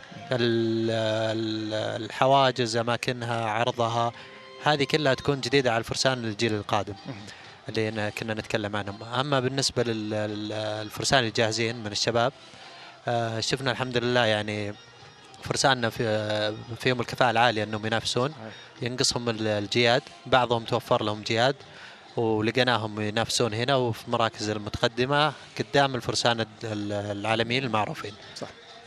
لكن الحمد لله هذه كلها، ما أقطع كلامك، لكن هذه كلها انعكست علينا أكيد بشكل قوي، فادتنا بأشياء كثير. عبد العزيز، بشكل عام نتحدث عن هذا الشوط، هو شوط سرعة. دائما ما تكون أشواط السرعة، وخاصة بالحديث عن التصاميم، تختلف تصاميم أشواط السرعة عن التو فيس، عن اللمسات اللي يحطها المصمم. الأسبوعين اللي فاتت أو 3 أسابيع اللي فاتت يمكن هذه لقطات للفرسان وهم قاعدين يحسبون الخطوات. قاعدين نشوف مدارس مختلفة من المصممين. يعني شفنا فرانك من ألمانيا، وأيضا يوسف المحمودي، والآن إميليانو. في فرسان يتعودون على مصمم معين، يرتاح على تصميمه، يحس انه هذا المصمم يعني مناسب الى طريقة ركوبه. وهناك ايضا مصممين بعض الفرسان ما يتفاءلون فيها. هل هي تركيبة، يعني خلينا نقول تركيبة جاهزية، ام الموضوع يعني مجرد انه ارتياح فقط لا غير؟ هو اتوقع ان اذا بنتكلم عن الفرسان المحترفين اتوقع ان ارتياح نفسي بس، لكن ما في فارس بيتعود على مصمم معين، بيرتاح لتصميم معين، طريقة ركوبه وستايله. بعضهم مساره يكون مريح للحصان وهذا، لكن يحط تركاته بالراحة هذه اللي مسويها الفرسان. وبعضهم لا، يخلي الفارس يبذل مجهود انه مثلا يركب هذه المسافة المعينة يروح، وبعضهم لا، يحافظ على سرعة واحدة للفارس وجواده. كل واحد له طريقته في التصميم. عادة نرجع لأشواط السرعة، هذا طبعا شوط مؤهل للشوط الكبير اللي بيأهل كأس العالم، نقاطه محسوبة، ويعتبر شوط مهم للفرسان اللي في بالهم التأهل كأس العالم. أشواط السرعة دائما يصير سهل وفي خيارات للفرسان، للمنافس المصمم يعطيهم أكثر من خيار، خيار بالدورانات وخيارات بالمسافات خطوات الخيل. فيبقى الدور على الفارس وجواده. أتوقع بتكون منافسة حلوة في هذا الشوط إن شاء الله. عبد العزيز، قبل أن ندخل بتفاصيل الفرسان، يعني مثل هذه الأشواط المؤهلة دائما إلى شوط الجائزة الكبرى، في فرسان يدخلون هدفهم أنه أنا باخذ المراكز الأولى، هدفي إني أسيطر على الشوط وآخذ أحد المراكز الأولى. في كثير من الفرسان يقول لك لا، أنا بس أبغى بضمن التأهل، ما راح أضغط على خيلي عشان شوط الجائزة الكبرى أكون جاهز. متى يستخدم الفارس هذا التكنيك؟ طبعا يختلف تفكير الفرسان من شخص لآخر، لكن اللي عنده جياد كلها جاهزة وممتازة ممكن إنه ينافس على الاثنين. اللي عنده حصان واحد ما يبغى يستهلك كثير، ما يحاول يتعب حصانه مثلا في أشواط السرعة، ويحافظ عليه، لأن هدفه عنده في الجران بري الشوط الكبير إنه يقدم أفضل مستوى فيه. وبعضهم يختلف يقول لا والله انا ابغى انافس بهذا الارتفاع، بحاول اني افوز ويكفيني اني اشارك في هذا لو ما طلعت. طيب عبد العزيز، نتحدث عن الفرسان السعوديين في هذا الشوط. يعني بشكل عام كمال بحمدان متواجد، يعني من زمان ما شفنا كمال بحمدان له فترة واقف ورجع يركب في هذه البطولة. لكن ما شاء الله شوف عودته كويسة وجيادة دائما جاهزة بسم الله عليه ما شاء الله يوفقه. ويحتاج أكيد كلنا اللي تو راجع هذا، ولكن ما شاء الله أنا شفته كأنه ما وقف ما شاء الله. يعني الله يبارك له يوفقه. هذه هي مهارة من الفارس إنه خلينا نقول انه يدخل المود على طول اذا ما قطع فتره طويله واذا خبره عاليه. وكمال ما شاء الله من الناس اللي عندهم خبره كبيره في هذا. طيب بالنسبه لخالد المبطي، عبد الله الراجحي من الفرسان المميزين في هذا بشكل عام من الاسماء القادمه بقوه. احنا ولله الحمد يعني عندنا في السعوديه عشان ما نذكر اسم احد معين، لكن عندنا مجموعه كبيره من الشباب كلهم مميزين ولله الحمد. بشكل عام يعني الفرسان المشاركين يعني لكن عندنا مجموعه الان من الشباب ما كنا نشوف اسمائهم هنا، مثل عبد الله مشاري ما كان عنده الخيار الكويس من الجياد، لكن الحمد لله الله وفقه الحين. تمنى لهم، وخالد المبطي ما شاء الله، ووليد الغامدي، سعد العجمي، كلهم الحمد لله الآن كجياد موجودة معاهم، نتمنى لهم التوفيق وكلهم لهم فرصة بإذن الله، يعني كفوا هذا الارتفاعات ان شاء الله. طيب عبد العزيز، بنرجع نسولف عن الفرسان المشاركين، بس نشوف المسلك اللي امامك. يعني الستارت 1 الى رقم 2. واحد اذا تلاحظ واحد دخلته يعني ما هي مريحه، يعني ما في مسار واضح للخيل، يعني في قدامه 9 و4 فبيدخلون من هذا المسار عليه، مو لهالدرجه صعب لكن غير مريح، نسميه غير مريح.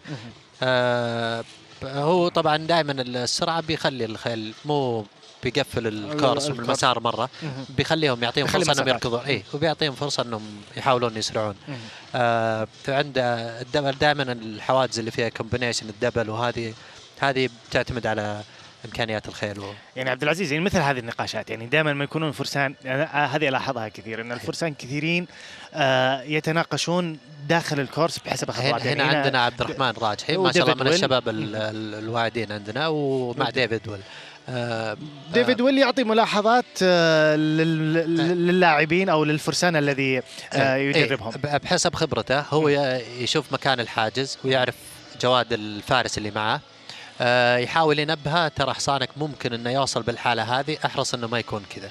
فدائما يصير كذا، او اذا كان في خيارين يحاول ينصحه بالخيار الافضل له.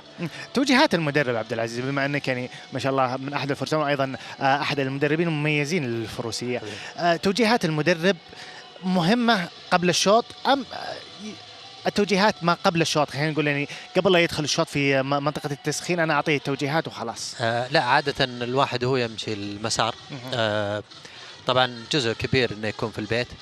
الأشياء اللي تكون في البطولات ما تكون معلومات كثيرة، لأن الفارس مخه ما يكون مرة، فتعطيه الأشياء اللي فعلا يحتاجها وينتبه إنه ما تصير عليه في الجولة. الجانب النفسي خاصة للي توهم يعني داخلين وكذا، الجانب النفسي شيء مهم لأنه يأثر على الأداء.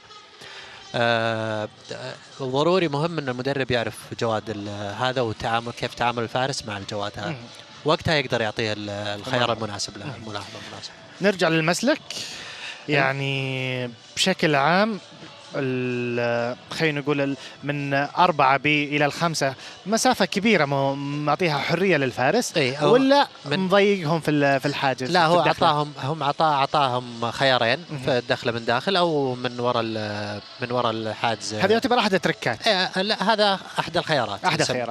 لكن 5 دخلته طبعا غير مريحة لأن اتجاهها ضيق للفنس. فبيعتمد على الفارس وحصانه في سهولة الدوران معه. رافعه وحط مويه تحت الحاجز، ممكن بعض الخيل تنتبه للمويه ما تركز في الحاجز اكثر.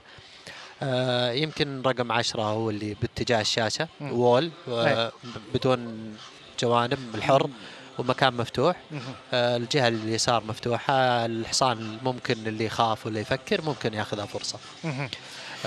الباقي بيعتمد على إمكانية حصان وفارس مسروق. لو نلاحظ في الكورسات كثير ما يكون الدبل أو الترابل بشكل عام أو الحاجز المركب قريب من منطقة الجماهير، هل هو يعتبر يعني أطراف الميدان، هل يعتبر هو ترك يضع المصمم، يعني خاصة أن الجياد تخاف شوي أو ترتبك من وجود خلينا نقول الحواجز قريبة أو الجمهور قريب؟ هي في خيل ما تفرق معها أنه يكون قريب الجمهور، لكن بيعتمد على الدخل والمسافة داخل والارتفاع وعرض الأكسرات اللي هو حاجز مركبة اللي يقفزهم سوا الحصان. هذه يلعبون فيها يعني مداخل وعرضها ومسافتها داخل. اي هذه بتعتمد، مو أي جواد عنده إمكانيات يقدر يعديها. بنشوف فرسان سريعين في هذا الشوط ولا تتوقع أنه أغلب الفرسان بياخذ يعني يحاول يخرج بجولة نظيفة بدون أخطاء بغض النظر عن خلينا نقول المنافسة القوية أو المركز؟ والله أتوقع بتكون في منافسة حلوة، ما مو بذاك القوة لكن ولا هي بذيك السهولة، بيكون في محاولات سرعة وجيدة بتكون، يعني في فرسان سريعين. يعني عبد العزيز، لو لنفترض أنك أنت أحد المشاركين في الشوط القادم، شفت الكورس، شفت الأسماء، يعني أخذت نظرة على المتواجدين، راح يكون هدفك أنه أنا أبطلع كلير والمنافسة راح أجلها اليوم السبت، أما اليوم أنا راح أنافس ويوم السبت برضه راح أنافس؟ إذا أنا ما عندي إلا جواد واحد والتفاهم عالي بحاول إني بالاثنين إن شاء الله. أي بالاثنين، بس هو يعتمد على إذا عندك حصان قادر ومتفاهم أنت وياه ما يمنع إنك تحاول، بغض النظر عن الأسماء المفروض إنك ما تشيل همها كثير، المسار بيكون واضح لك وإمكانياتك أنت وحصانك تسويها بغض النظر وش في موجود في اللستة. مثل هذه الأشواط اللي يفوزون، أو خلينا نقول التوقعات صعبة طبعا، لكن جاهزية الخيل هي الأهم في مثل هذا الأشواط أم جاهزية الفارس ذهنيا مثل هذه الأشواط؟ الاثنين ما نقدر نتجاهلهم كلهم الاثنين، لأن إذا وصلت ليفل معين جياد وفرسان كلهم أكفاء نفس المستوى، يبقى على الأداء اللي تصير. وطبعا الأداء أحيانا الفارس ما يوفق مثلا بتصرفات تسويها الخيل من جولة لجولة، صحيح. وبعضهم لا والله الله يوفقه تكون الجولة على ما كان مخطط عليها. يعني عبد العزيز، يمكن شفنا احنا في شوط الجائزة الكبرى الأسبوع اللي فات 3 فرسان من أصل يمكن 28 أو 29 على ما خاب ظني تأهلوا إلى جولة التمايز. يعني دائما ما تكون أشواط الجراند بري أو أشواط المؤهلة للجراند بري ما تكون بالسهولة اللي نشوفها في الأشواط الثانية. صحيح. مثل هذه التركيبة، مثل هذه الصعوبات، وين الصعوبة بالضبط؟ يعني وين النقطة اللي يقدر يركز عليها الفارس بحيث إنه إيش يتفاداها؟ هو يعني مو خيار هو يحط الفارس، إذا لو بنمشي إنه الخيار الفارس بيتفادى العموم بذاك المستوى الشواط الكبير إنهم بيتفادونها، لكن زي ما قلت لك أحيانا يصير تصرفات من بعض الخيل إنه في اللحظة حساسة ما يتوفق فيها الفارس قدام حاجز مهم بارتفاع كبير، صحيح. فتخسر ذاك الحاجز. لكن البطولة اللي فاتت كان فيها ظروف الأمطار وكذا، أثر شوي على أداء بعض الجهات. ارتفاع 150 شوط 5 ستار، يعني أكثر من كذا ليفل يمكن ما نشوفه في الأولمبيات، أكثر من كذا خلاص وصلنا النهاية. إيه، وأتوقع إنه شوط بكرة بعد بيكون قوي جدا، يعني إن شاء الله اللي هو هذا مؤهل إن شاء الله وجائزته 300,000 يورو. أتوقع الشوط هذا بيتحفنا للشوط اللي بعده إن شاء الله. نظرة عامة على الكورس، وين خلينا نقول وش الحاجز اللي راح يسبب متاعب كثيرة للفرسان؟ صعبة. لا هو أحيانا يعني أنا معي حصان في الحالة هذه تعتبر لها مشكلة، لكن زميلي مع حصانها بما يراها مشكلة، فهي تعتمد كل حصان وين تكون مشكلته.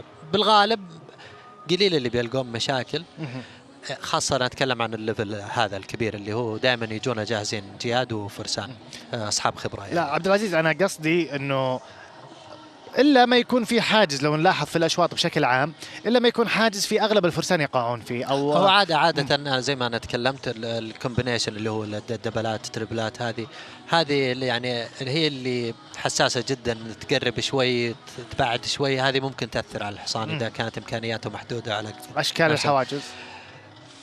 في الليفل هذا نادرا تلقى. بعض الخيل ما ترتاح للون الازرق اللي هو المويه، يعني تناظر فيه او انها يعني سبب لها ارتباك شوي. ايوه ارتباك. الوول هو اللي ممكن نقول انه يمكن يسبب الوول اللي لو حصان احد يفكر ممكن، بس ما اتوقع ذيك الاشكاليه. الحواجز اللي تحتها مويه ممكن بعض الخيل تفكر فيها. أي. بشكل عام بنشوف جولات نظيفه. اي اتوقع ان شاء الله، وتصير منافسه حلوه ان شاء الله، اتوقع ان شاء الله. واتمنى للجميع خصوصا يعني جميع الفرسان. انا بالنسبه لي افضل ان اشوف الشباب السعودي في المقدمه ان شاء الله. عبد القادر سعيد، ديفيد ويل، ما تتوقع ان يكونون من الفرسان المنافسين؟ والله في يعني ما تقدر تتنبأ، يعني حتى موده موجود في التايلنديه، ادوينا كلهم موجودين في في الايطالي، يعني الاسماء عبد الله الشرباتلي كلهم هذول سريعين يعني. ولا ممكن احد من الشباب يعطينا واحده ما توقعناها ان شاء الله يفوز. ان شاء الله يا رب. يعني عبد العزيز بالنسبه خلينا نقول سم لي 5 اسماء أو كتوقع، هو 5 اسماء يمكن خلينا نشوفها في المراكز الاولى او في ارقام سريعه يضغط المشاركين الاخرين. يعني دائما ما تكون الارقام مهمه في احيانا تعطي اسم فارس لكن تتفاجأ ان جواده مو احسن حاله ذاك اليوم. صحيح. لكن في فرسان عندنا ديفيد ويل طبعا ما يحتاج دائما هو مرشح. هو واحد دائما مرشح. هو واحد منهم. عندنا عبد الله حميد، عبد الله الشرباتلي، في الايرلندي الايرلندي كويس. التايلنديه دوينا ممكن انها ما تحاول تسرع مره يعني. لا وهاني بشارات ممتاز، في الايطالي ممتاز، يعني والله اسماء كثير يعني. يعني توقع ادوينا جاهزه يعني في فرصه ما طبعا عاده ادوينا هي تبع يان تبس، وهم من اعظم ليفل في الفروسيه وكجياد والفايف ستار هذه بيئتهم. صحيح. فدائما الجاهزيه موجوده، لان عندهم في البيت ناس مخصصه لتجهيز الخيل وهذه، فهم كجاهزيه هم دائما موجودين. يبقى الاداء والمنافسه والظروف، اداء الفارس نفسه. بشوف ارقام سريعه مره خاصه على نمط الكورس والاسماء الموجوده. والله شوف يعني ترى عندنا الحاجز الاخير بعد يعتبر صعب، البلانك وجنب الباب والبلانك دائما الخيل تناظر فيه يعني ما احيانا تضربه. و13 حاجز يعني بيركضهم ويكثر حواجز. بيركضهم ويكثر حواجز. يعني بيشوف شوط ممتع كفرجه ممتع جدا. اكيد وان شاء الله حتى احنا كمتفرجين احنا بالنظر نتعلم يعني اخطاء الناس واشياءها هذه بنشوفها اكيد. يعني عبد العزيز هذه صح فعلا، هذه يمكن اقدر اسالك عليها.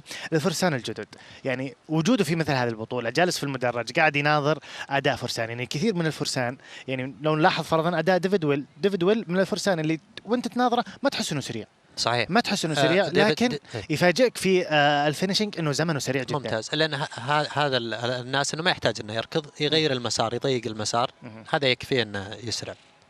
بغض النظر عن الناس اللي قاعده تركض لكن توسع المسار، هو قاعد يختصر بمسارات معينه ويعرف متى ياخذ خطوه من هنا وياخذ خطوه من هنا ودوران ضيق. وكذا هو بالنسبه له هذا في العالم كله انه كذا يختصرون زمن. فمهم للناس الجدد انهم يتفرجون يكون جنبهم احد قاعد يشرح لهم الحاله اللي قاعدين يشوفونها، وش هذا سوى من شيء كويس او الخطا اللي صار وليش. هذا شيء مهم، لانه الشخص الجديد بيتفرج ما صعب انه يميز، لازم احد جنبه يوضح له، يعطيه الصوره بشكل اوضح. يعني عبد العزيز يمكن اكيد انت تلاحظ يعني اكثر من مره يمكن جلسنا انا وياك برضه بدرجات حنا الناظر تعطي ملاحظات انه شوف الفارس قاعد ياخذ له خطوتين، لا استعجل في الخطوه، ما حسب الخطوه كويس. الفرسان الصغار يستفيدون من هذه الملاحظات خاصه في اشواط مثل هذه. يعني ما راح يقابلهم لا كورس زي هذا الكورس ولا ارتفاعات زي هذا الارتفاعات في وقت قريب. لكن مثلا زي ان قرار الفارس المفاجئ اللي حط الحصان موقف حرج، ممكن انه يتعلم انه ما يتصرف هذا التصرف، يحافظ على هدوءه. هذا يعطيه لانه خبرة. شاف المنظر ان القرار السيء وش سوى في الحصان او كيف عطى الشكل القفزه.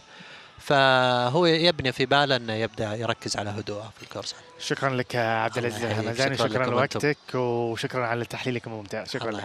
شكرا. اذا اعزائي المشاهدين لحظات ويبدا الشوط، اترككم مع منصور الحربي واصفا ومعلقا على هذا الشوط. منصور تفضل.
Ladies and gentlemen, a very good evening. Delighted to welcome you to Jump Saudi. We are here in Riyadh, the Saudi Arabian capital, for the second five-star of the opening day. This is a 1:50 competition. It is a competition against the clock set by Giuliano Vezzani, the Italian master. Is a designer, and it is going to be a great competition. Welcome everybody to the action. It's a big course in terms of fence height and length. It's long, 510 meters, just up over half a kilometer. 13 obstacles with 15 efforts in total.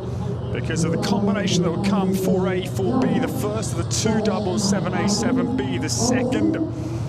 It's certainly all there to be done for Giuliano, who will be at the helm of next year's Europeans in Milan, just alongside the San Siro Stadium. It's quite a cool night. The temperature's dropped over the last couple of hours. Still no breeze to talk about. It's perfect, it really is for the horses. There's good cooling conditions. Of course, the facilities here provided by Saudi Equestrian are wonderful. And a group of spectators gather to set sail in this 150 world ranking class this evening. 52,000 euros. 17 nations it is that come forward. There are 5 nations with multiple starters, 8 for the home nation. It is 4 for the United Arab Emirates, 3 for Jordan, and 2 each for Turkey and for Egypt. And then 12 nations with just 1 representative, but some very good ones. Belgium, Latvia, Uzbekistan, Ireland, in the shape of the Olympian Bertram Allen, France, Greece, Australia, Thailand, Japan, Italy, Austria, Germany are the other nationalities. So Manuela Gaudiano, one of the Olympians here in Riyadh. Certainly some head scratching out there because it's a long way round. The last fence is a plank that will come out of a sharp turn away from 12 to 13, and it's perilously located because right by the in and out gates. Again, the horse's concentration may be drawn to the paddock. That's a tough last question from Giuliano. That's Jeanne Saint-Tron visualizing her course ahead tonight.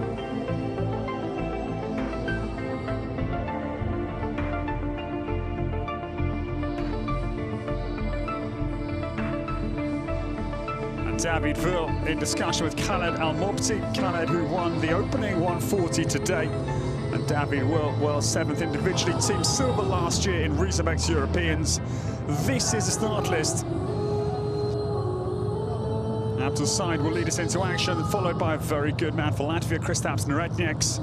He's young. Abdulrahman Abdullah is a real talent for Uzbekistan. Then the Olympic combination from Tokyo, Bertram Allen, Pacino Amiro. Abdullah Al-Marri is one of the 4 for the UAE this afternoon or this evening. And Khaled Al-Mobti, he won the opening class. He's got a good horse in Granarega, Quibus to come. Mike Kawai was the reserve for the Olympics at home in Japan, went well in hurling. And Sheikh Ali Jamal Nasser Al-Nuwami will be another one for the UAE. Cornet Boy is a good horse. That was produced by Kevin Jochems to win at the Dutch Masters, the Van Schijndel Indoor Derby this year. And the advantage is the last to go, David Vil. What a talent. Team Silver at home in Riesenbeck's Europeans last year. They are the 31, everybody, and 17 nations coming for this Longines World Ranking class. It is the 1 round against the clock, a table A format, so we are looking for the quickest clear round. Around this 510-meter course. And the time allowed is 82 seconds tonight. 375 meters per minute is the speed they must travel at.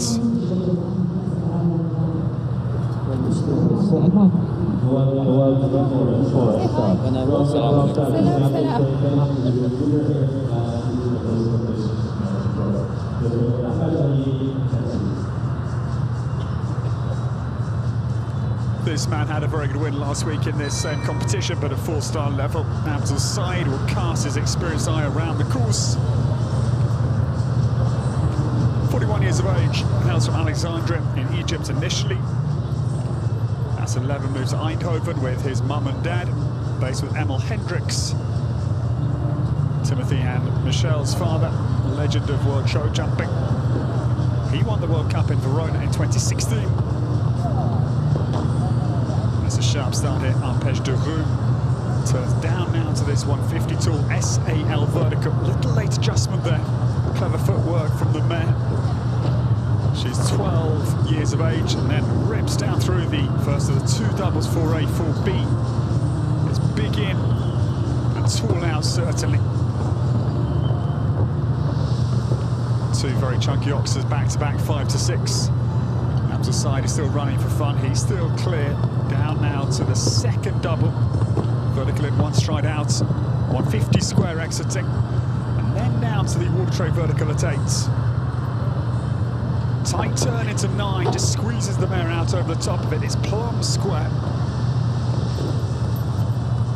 And that is a massive wall, the Riyadh wall, before this turn into this big, long line down the far side. Al-Saud is still clear now. This is the perilous plank.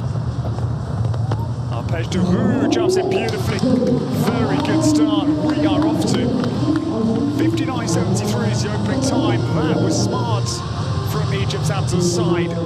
69.73 the opening time.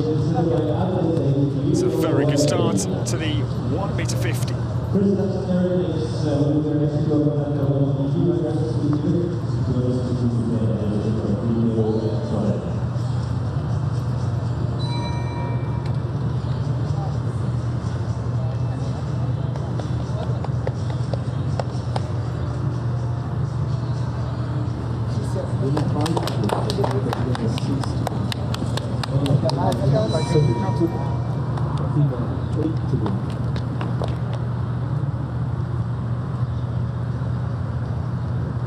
The next to come, the one for Latvia tonight, and he's a very good one. 23rd in the Olympics in Tokyo with his good horse Valor. Tonight, Quintet for Kristaps Neretnieks. Valor also part of the Worlds in Herning for 34th individually. 3 World Cup finals, Gothenburg, Lyon and Las Vegas. 13, 14 and 15. Best finished 19th in Lyon in behind Daniel Toysa in 2014. This is a nice start here. Quintet on course, 12 years of age. Kristaps tears down to the first combination. Then this impressive inside turn back to 5. That is really tough to come out of that one. I didn't think it was on really. The Latvian showed us otherwise. Also is with Abdulrahman Abdullah, Kristaps' pupil. Latterly, second in Sopot over 140 back in early June this year. Still clear. Now 69.73 must come under attack here. 14 seconds, landing over the Riyadh wall at 10. Still, Quintet is flying. Yeah, the Egyptian time here is going to be thrown out the window. This is very good. Jump the final plank. Brilliant. Out of the time. I'm surprised. I think the clock was adjusted there. It was obviously ahead because suddenly a new time has come up, and that was confusing for us. I do apologise. 72.49 is the confirmed time. A little bit surprised, I must say, but okay, there was obviously an error on the big screen, and the judges corrected it late on in the round. We'll go second by 3 seconds. That's young master from Uzbekistan, Abdulrahman Abdullah. What a talent he is.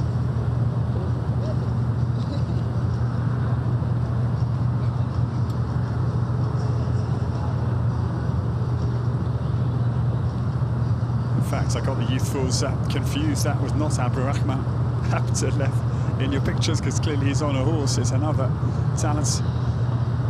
Unidentified man supporting both Kristaps and this brilliant talent, who has the very first fence down, sadly.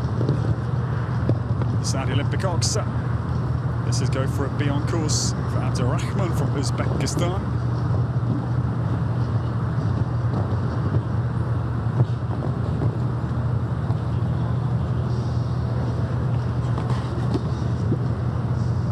Still a 18 years of age. What a talent. World number 280. Youth Equestrian Games this year in Aachen. That was 19th individually. They saw second and third in 2 5-stars. June of last year in Sopot.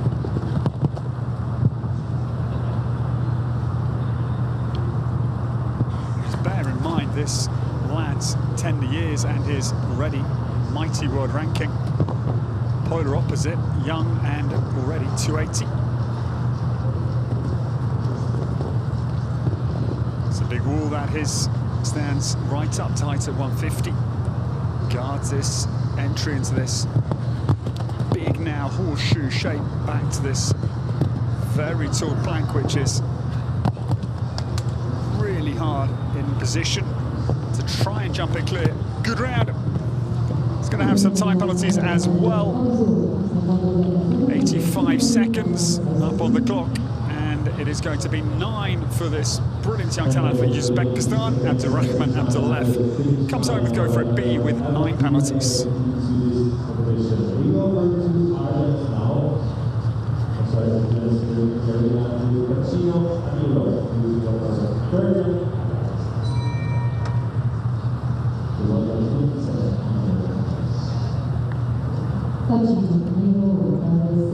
This is a pair from the Olympics in Tokyo.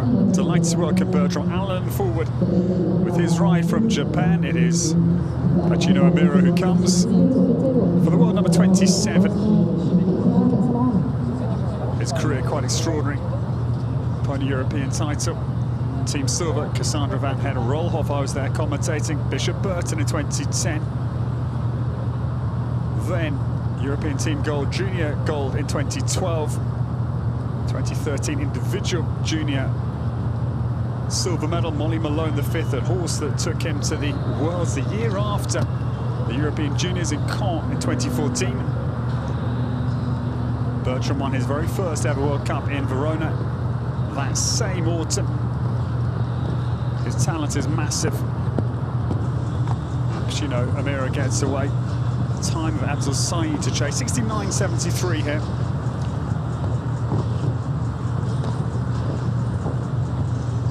Six strides down, SAL vertical to opening double combination, and Bertram Allen will go inside as well, as did Kristaps Neretnieks. A little bit of a wider jink there just to secure the line. I preferred the Irish approach there. I thought the Latvian was a little bit chancy, got away with it, to be fair. Bertram then just hunched his shoulders, this familiar Whittaker-esque I'm on a stride body language. Now that is tight back to 9. That is tighter, I think. Now Abdul Saeed's time, 20 seconds from here for Bertram Allen, must be quicker. Maybe quicker, but I'm afraid the Saudi equestrian vertical goes, and the doors Oxer front bar. The time is inside. Bertram Allen just coasted home, but I'm afraid 2 out of the final 3 fences go for the Olympic pair, and a disconsolate Bertram exits with 8 penalties.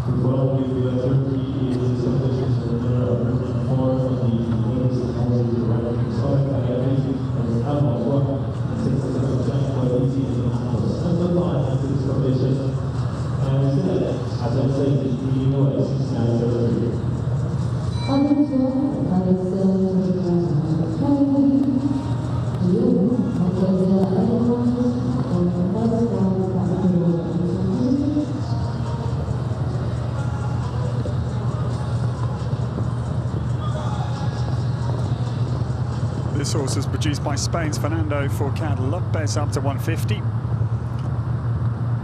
And over the reins to Makara Evely, starter this year. On course is Aventois, the new starter. So Francais, son of Quite Easy, stood up in Fluinger, the Swedish national stud. This horse's sire. The dam sire here, Narcos the second.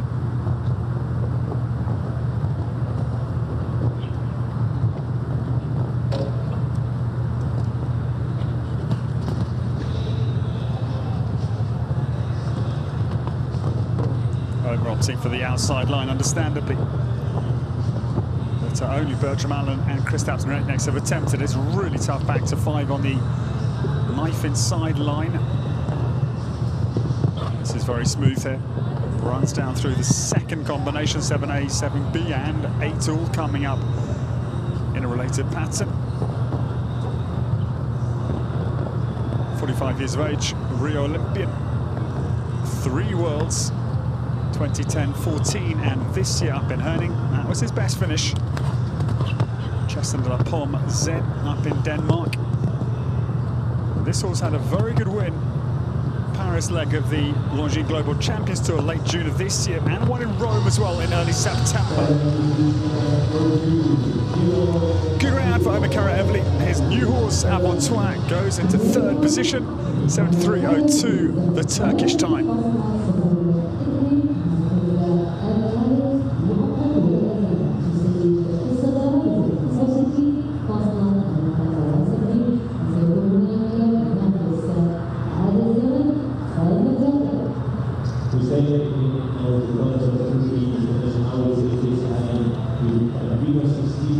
Good round for Omar, and will hand over the baton to his country colleague. Efi Siahi is the next to come. Efi rode out 2 Europeans, 2017. That was in Gothenburg, the Ullevi Stadium. That saw the crown going to Peter Fredriksson, and H&M all in, clear of Harry Smolder's second. Went on VHPZ in that big shootout for the European title. And then in Rotterdam, 19. That was both with Call Me Princess, Forgive Me. 2018 Mediterranean Games in Barcelona, as well for Efi Siahi. And this is Calvino. Now this horse superbly produced in Germany. Angelique Russen gave over the reins to Christian Alman, no less. Christian was second with this horse, the Borek Prize, the Dutch Masters last year.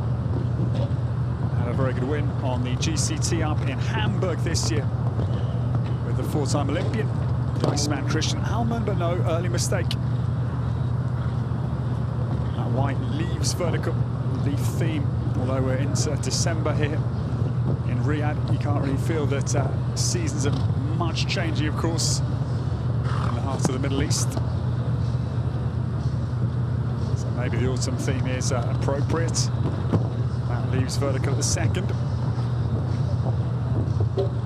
Efi Siahi well down. 5-6, those 2 monster oxes there. Unforgiving.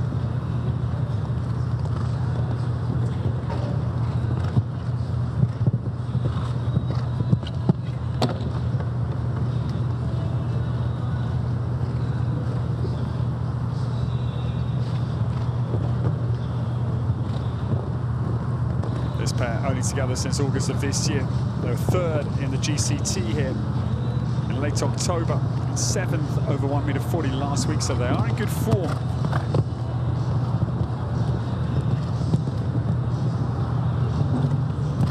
I think Abdulaziz has laid down a really good time here, because it's a long way around at 5-10 metres. There's plenty of technicality out there, and the last fence is going to be top order. I would think time and time again, should they try and run down 69.73 to cover down for Efi Siahi, 81.08, the time for Turkey with Calvino.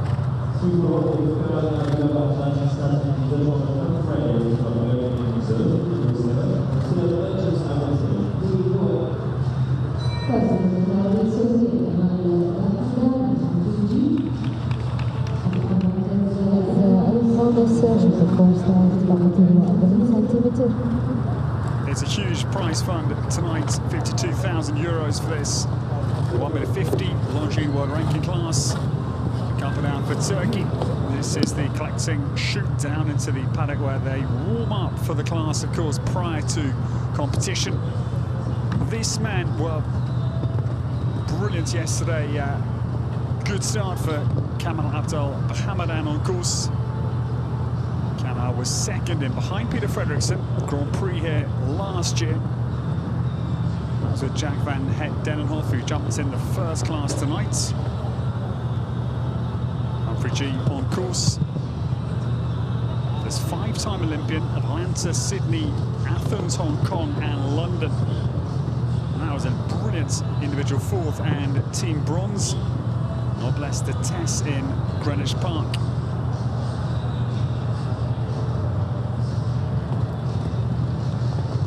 This one 10 years of age, son of Berlin, crossed to Zeus.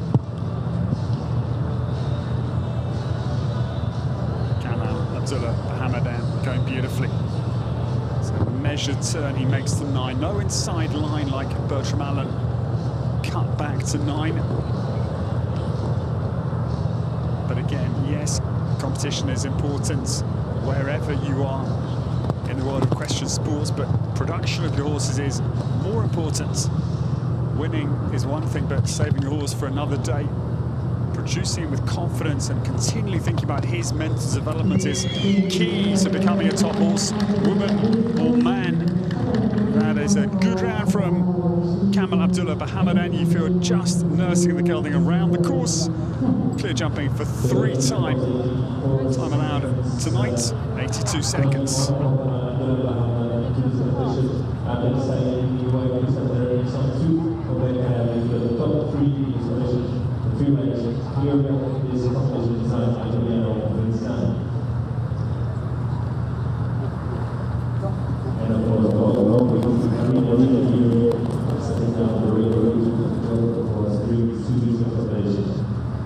So, France will be next to go.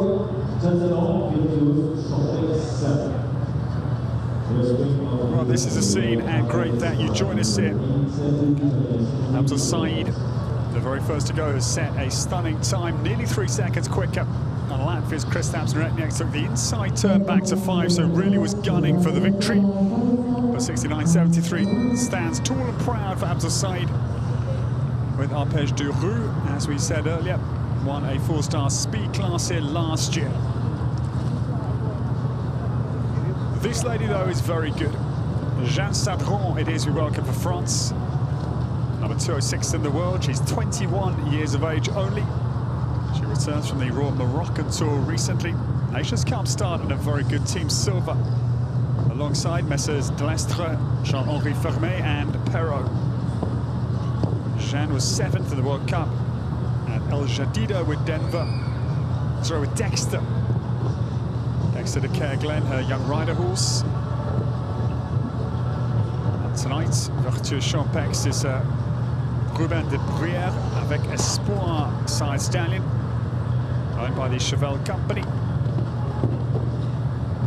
Louise and Jean, both really upcoming French riders. Antoine Achman is another French young gun who rides alongside the Sadron sisters with Cheval. Vertueux Champex is going beautifully. Jeanne Sadron is still clear.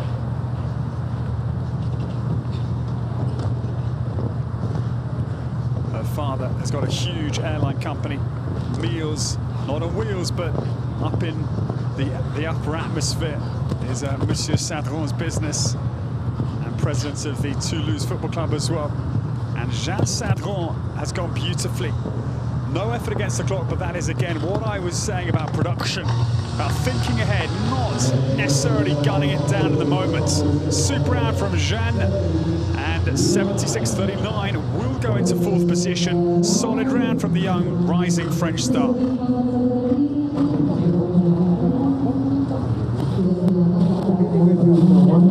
Really fight to jump this round.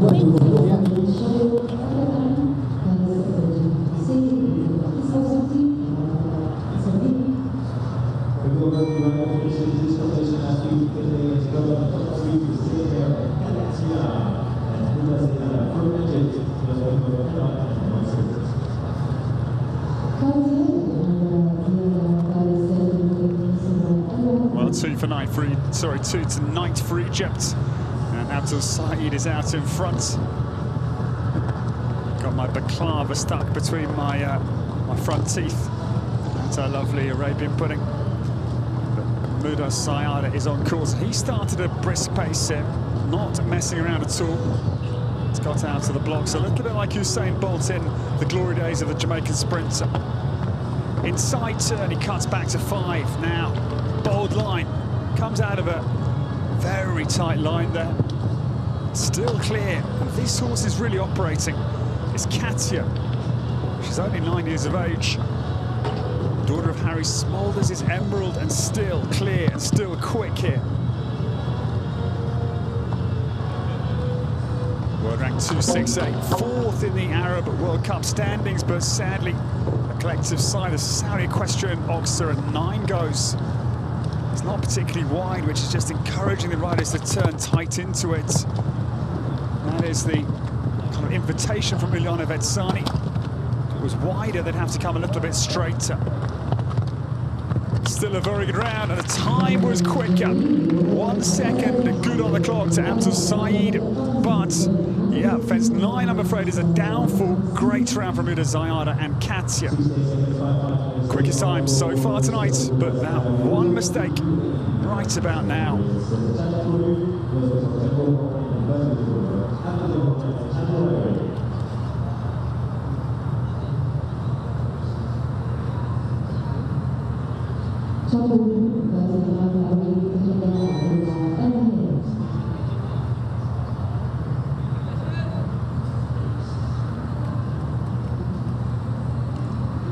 The next to come, this man is a sensitive, elegant, technical horseman. He stands number 1 in the World Cup standings, the Arab League, the Middle Eastern Sub-League. Abdullah Al-Marri is on course. This is his very good horse, Chaka Lu, jumping. 13, Chacomo Balube de Rue. 3-time World Cup final winner with Rodrigo Pessoa. Twice won the Geneva Grand Prix as well. 2002 and 04 for Rodrigo. Abdullah turns now down, wide line into 5, taking care of this lovely 13-year-old. Produced by France's Joanna Parkinson up into July of last year.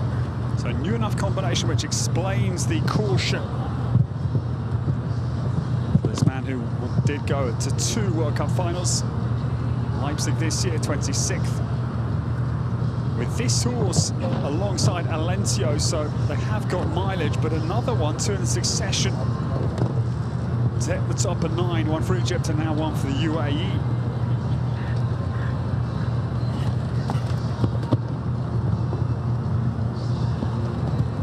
Abdullah Al-Marri brings Chaka Lu down to the final fence.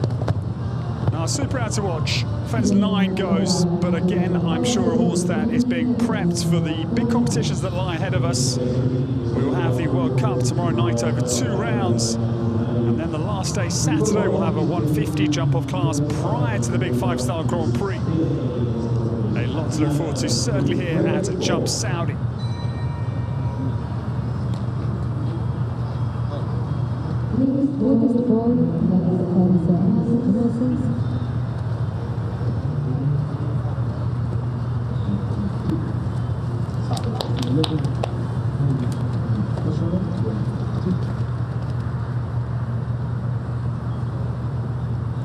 One-third of the way through this Jump Saudi world ranking class at 150.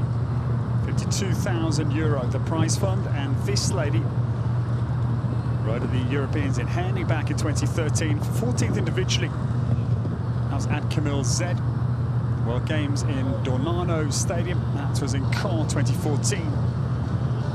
Greatest boy is on course for Athena Onassis. This is number 11 for Greece. Big hit into the combination. It stays tight in the cups though. Foray is obliging. This horse previously ridden by the very talented German Tobias Meyer. Grand Prix in Aachen this year with Tobias for just 1 down in the magnificent Sirs Arena, the amphitheatre of equestrian sport outdoors. Then it's with Edwina Tops Alexander before it passed to Athena Onassis. They are still clear here. Jan Tops sternly looks on here, focusing on his pupil. New exciting prospects in terms of equine horsepower. Down to this Riyadh wall. No mistakes.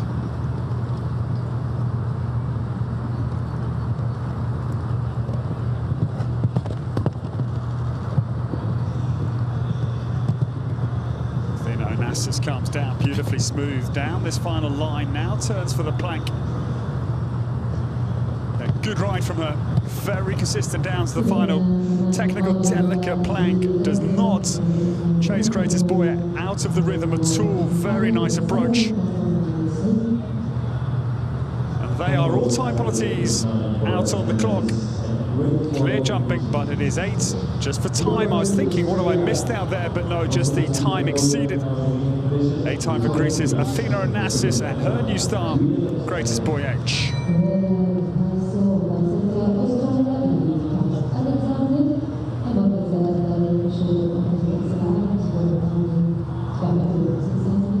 Now this lady, the first rider to top the €1 million mark on the GCT. And she has won the overall title on the Longines Global Champions Tour on 2 occasions, 2011 and 2012. 4 years ago, 2018, Edwina Tops Alexander won the Super Grand Prix in Prague. 3-time Olympian, 08, 2012, 2016, 08, and in Rio, 16, 9th individually. Siva Ito du Chateau in 08, and Letea Tequila in Brazil. 4 World Games, brilliant she was in Aachen. And behind Jos Lansing, Cavallor Cumano, 4th that was with Isovlas Pialotta. Some 16 years ago now, extraordinary. Makes a good start in. This is Coralie de Mies on course for Edwina.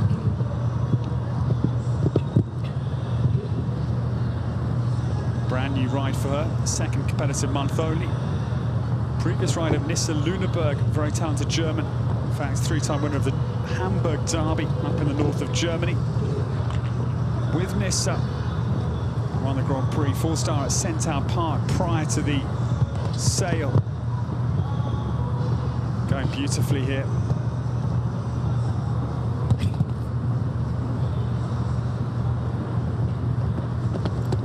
Very solid round it is for Edwina Tops Alexander. She comes home just over time as well. But objective clearly attained to give this horse a nice feel around a big Uliano Vetsani track. 82.03 for Edwina Tops Alexander and her new star. That is the lovely stallion Coralie de Mies completing for Australia.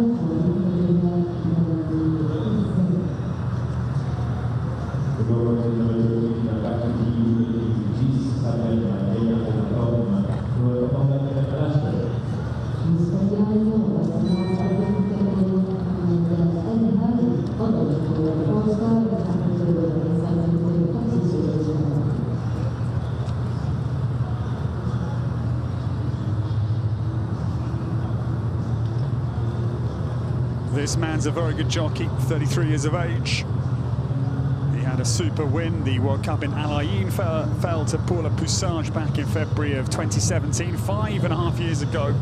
It's a lovely chestnut, little fiery mare. World number 519. Mohammed has show jumped since 2008. I have my spectacles at the hotel, I think. Makes a very smooth start. This is G's Fabian for Mohammed, 12 years of age. Galliard de la Pomme crossed to Lovis Corinth. Not bloodlines I'm overly familiar with, I must confess. But that's a beautiful thing. Genetics are good, of course, in show jumping. That's they're crucial in racing, but you do get unknown quantities in terms of dam size and size that can produce horses like this. Beautiful quality. Mohammed Al-Hajri travels down to the Riyadh wall. Yeah, soars out over it, still clear.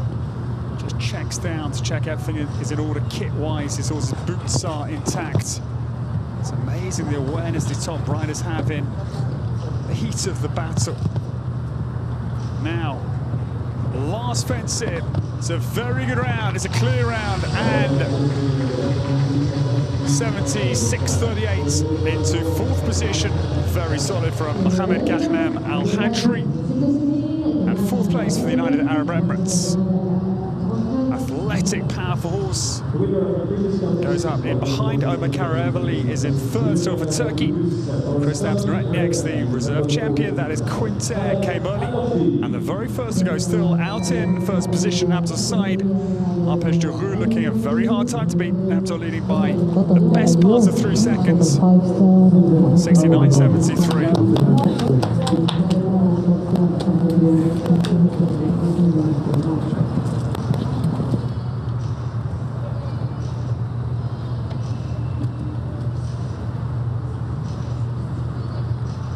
This man won the opening class today. He's in great form. He's always competitive. 24 years of age, and world number 383, Khaled Al-Mobti it is we welcome.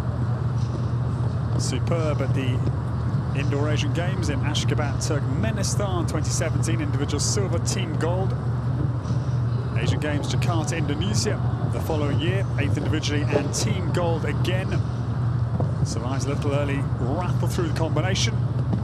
Khaled will go outside to this big rated line, 5 to 6. It's not why 5, that is why we have seen Bertram Allen and Kristaps Neretnieks cut inside.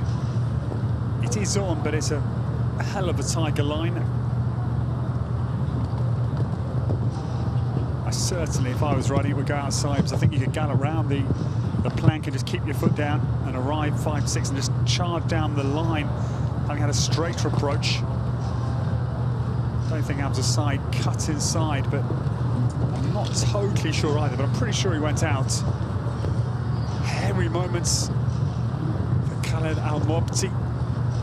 His support team having kittens, so to speak, down in the kiss and cry area.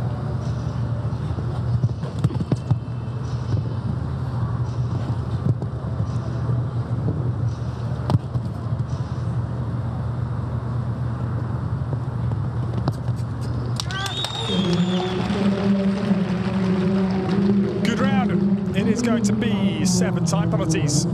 Every commenced second over 82 seconds is 1 time. Does not have to be a complete second, but a commenced second. 7 it is for the champion of the first 5-star today, Khaled Al-Mobti, and his lovely Grunewald Equibus completing for the home side, the Kingdom of Saudi Arabia.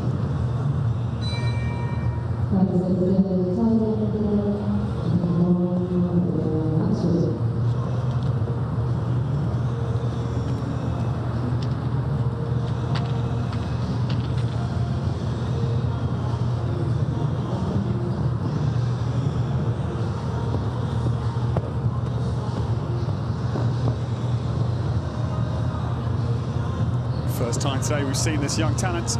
Janaka-born Karuna Yajhai is on course for Thailand. 25 years of age only, and already world number 364. World Equestrian Games in Trial 2018, completed there with Newmarket, Venture Clover. Down nicely, 5 to 6, comes up smoothly, and then quick little turn, jinks away on landing after that. 150 square Oxter at 6. This lady won the 3-star Grand Prix here mid-February this year. Maxime Kinmar Agalux is also here this week. 3rd in the other 3-star Grand Prix. About 1 month ago, mid-November of this year.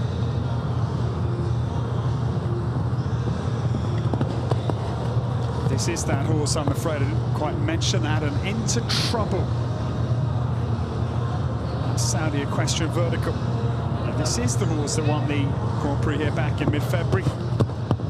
Thought it was the other one, the Stallion, but no, this is the 10-year-old Agnès Seigneur daughter, Maxime Kinmar Agalux. That late refusal is disappointing. Shame to have a late problem. Janaka-born Karuna Yajhai comes home for Thailand, with time penalties as well for jumping for time. 8 is the Thai score.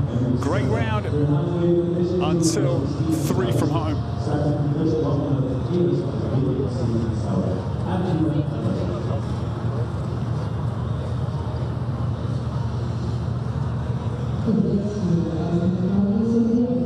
The leaderboard unchanged, and still they are struggling to match Belgium's Abdul Said. He's had a brilliant year, Abdul, and looking to continue and finish it here well in Saudi Arabia. He'll be a big threat, I'm absolutely certain, tomorrow come the World Cup and for Saturday night's Grand Prix.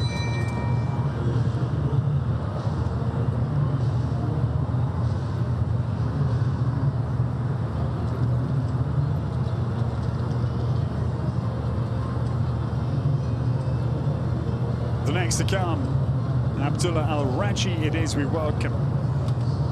Young again here, 22 years of age. He started jumping in 2013, so about a decade competitively. He started at a very fresh 13-year-old. As a very fresh 13-year-old to be a bit more grammatically proficient. Boy, the first fence, I'm afraid, the Saudi Olympic boxer. It's a little bit like my grammar is booted by this Evers on course. 13 years of age. Abdullah had a very good finish in the World Cup here in Riyadh. That was, as an 18-year-old, he was 12th in the World Cup here. This is the son of BMC Nasser, crossed to Ecuador, owned by the Hindi family. But now, Abdullah just trying to secure the ship after that early power hit at the first. Is always a bit of an icy shock down your nervous system. Hit the first fence so hard, and again a little bit uncoupled down through the second double. But Evers still travelling on well. He's an absolute giant. He stands about 17 hands. Abdullah Al-Rajhi again having to make a little late adjustment into 9, but no, it just got too shaky down to double. The horse's confidence was just starting to ebb away, and sadly the wheels come off up at the Riyadh wall at 10. Abdullah Al-Rajhi will represent. It's never comfy as a rider. I've got good memories myself when the round starts not going the way you want it. It's so easy to get a little bit unsettled or panic momentarily. You've just got to somehow keep a cool head on your shoulders. Your body language in those pressure situations crucial to say to the horse, look, it's okay, keep going. Further problem, sadly, for this combination. They come home, but around he will have to go back and regroup, speak to his trainer, and just have a little debrief after the troubles. 40 it is for Abdullah Al-Rajhi, sadly out on the course. It's a big course tonight, so don't be surprised. There's some difficulties of Uliane Vetsani.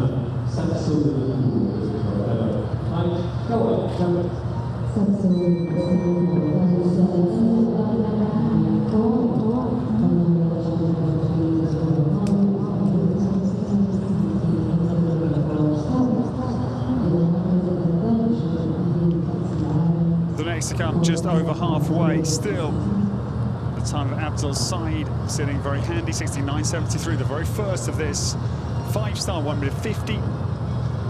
This man was very well placed here last year, 11th in the World Cup and 8th in the Grand Prix, and still only 24. Mike Kawai is on course.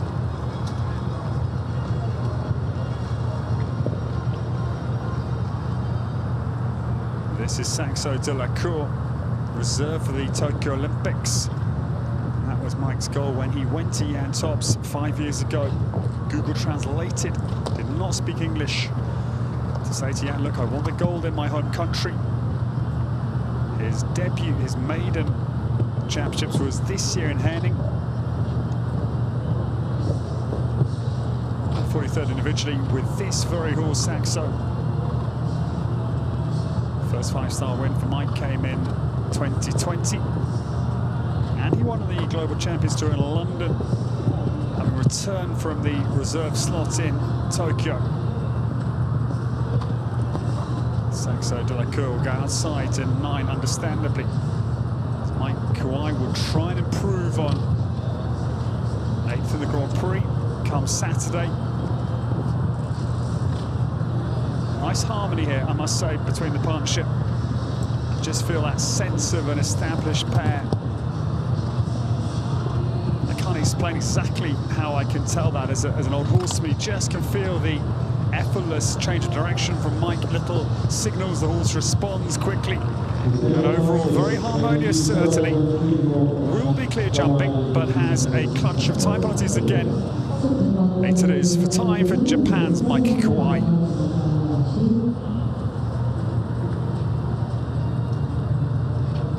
We go over to the number 18 is Abdullah Al-Marri with Queen Caesar from contender at Netherlands. This is category of 69 and 70. The number 1 on the position Ahmed C'è boots check o no? No? Da?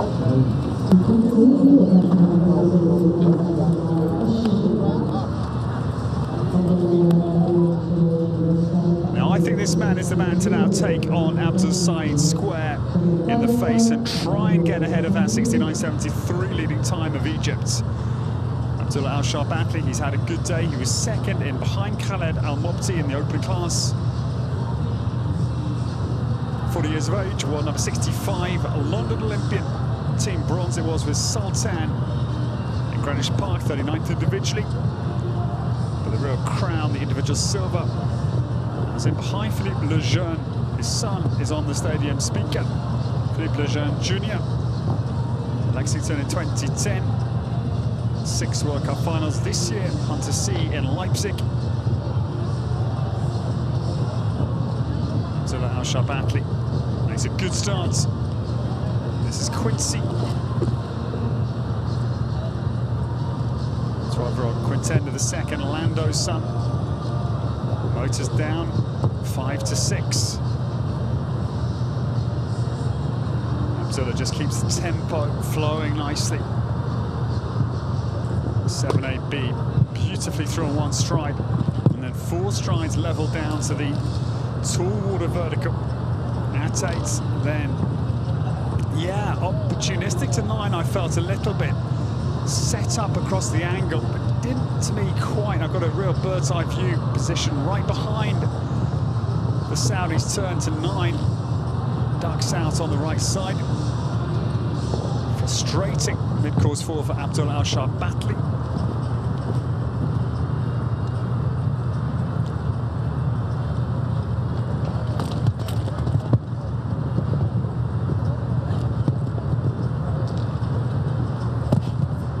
Comes down to the final fence. It comes over it well, but that was the problem, just turning back to 9. And okay, these things happen when you're chasing down a time out over 1:50. The margins for error are tiny. Again, I'm reading a lot of mountain expedition books at the moment, and it's a little bit like climbing Everest. I'm reading John Krakauer's great novel, well, not novel, figure of fact, I should say, but it's written in such an imaginative way. But he describes the tiny margins of error out on the huge mountains of the world, similar to world show jumping.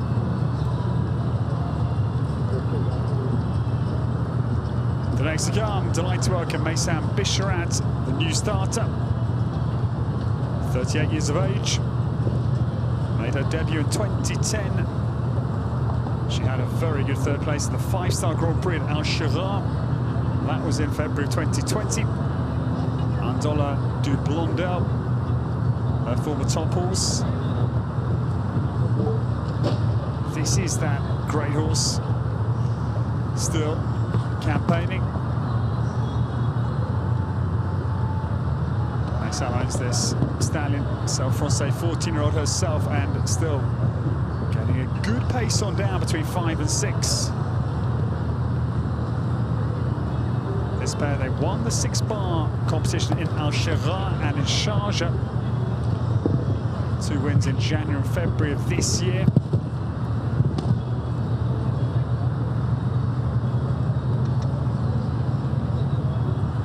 Fair to say, my statement, former top horse, is totally redundant. It's a current top horse. I just was immersed in my notes momentarily.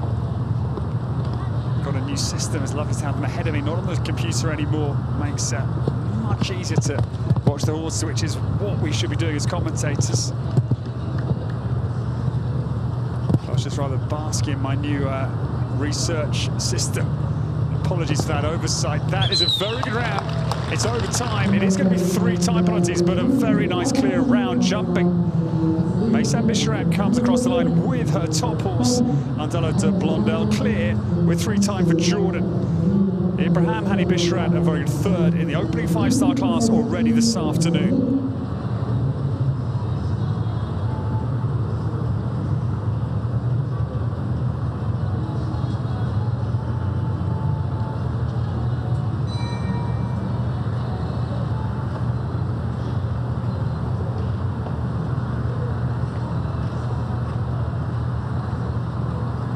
This man is very talented, Abdulrahman Al-Rajhi, the new starter.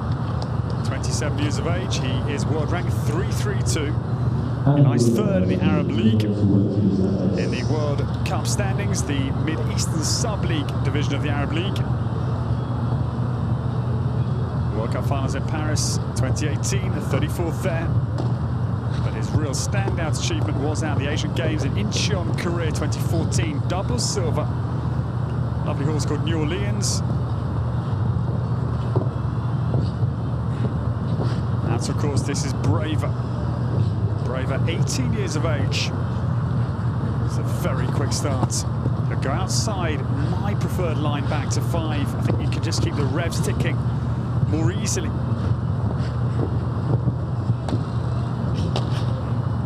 And then sharply away. Could Abdul's side come under some bother here? 69.73 on the clock. This horse produced by Henrik Jan Schuttert in the Netherlands. Nations Cup horse for him for the Netherlands in 2015. Then Francesca Caponi. In 2019 came to Abdulrahman Al-Rajhi, who is still clear. But I think, yeah, instinctively, time is not on his side. Abdul's side has gone off like a bullet from the gun. 69.73, I think, is well safe. Yes, it's exceeded before the home turn, but that is a very good round. Lovely round, and 4th position. His supporters are delighted alongside the kiss and cry. 75.13 and 4th position for Braver at 18 years of age. That is testament to a great support team to keep that horse on the road and competing so well. 4th place for the Kingdom of Saudi Arabia's Abdulrahman Al-Rajhi.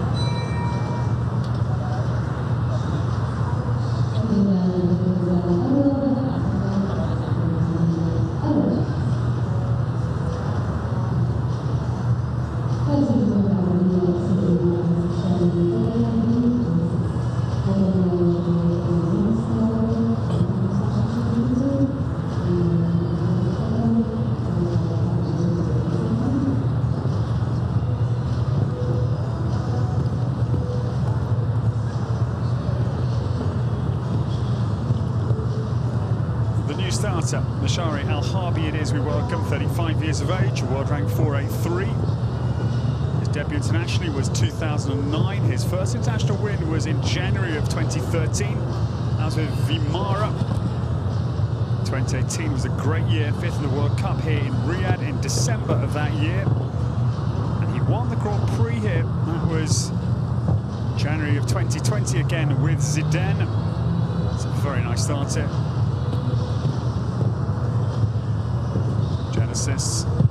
12 years of age, Echo Van to Spiefeld, runs down beautifully, rapidly as well. Combination to Water Tray Vertical, 7-8-B-2-8.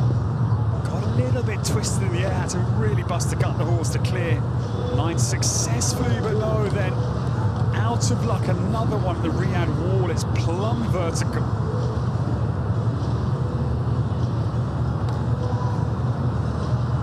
Certainly that's a theme we're seeing tonight. This course is demanding from Ilyana Vetsani, as you would expect. If you get into any little confidence issues or questions the horse may have of the course or the rider, things are getting quickly difficult for you out there. There's no real release or relent, as you would expect. But Great round to watch. Unlucky, down at 10.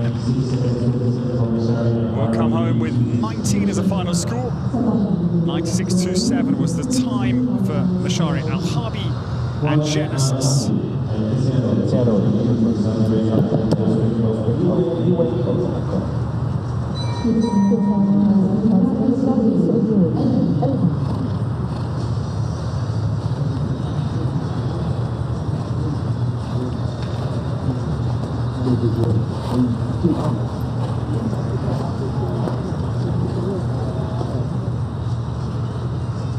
The next to come, Walid Al-Hajmi, we welcome.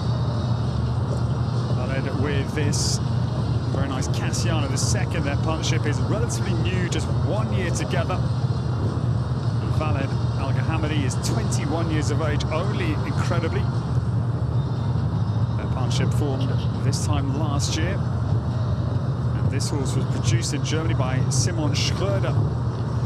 Started with Simon in 2017. Westphalian mare, she's beautifully lightweight of frame, powerful but fine-limbed, fine body. She's a Clearway Accord, the second daughter, owned by Abdulrahman Al-Rajhi.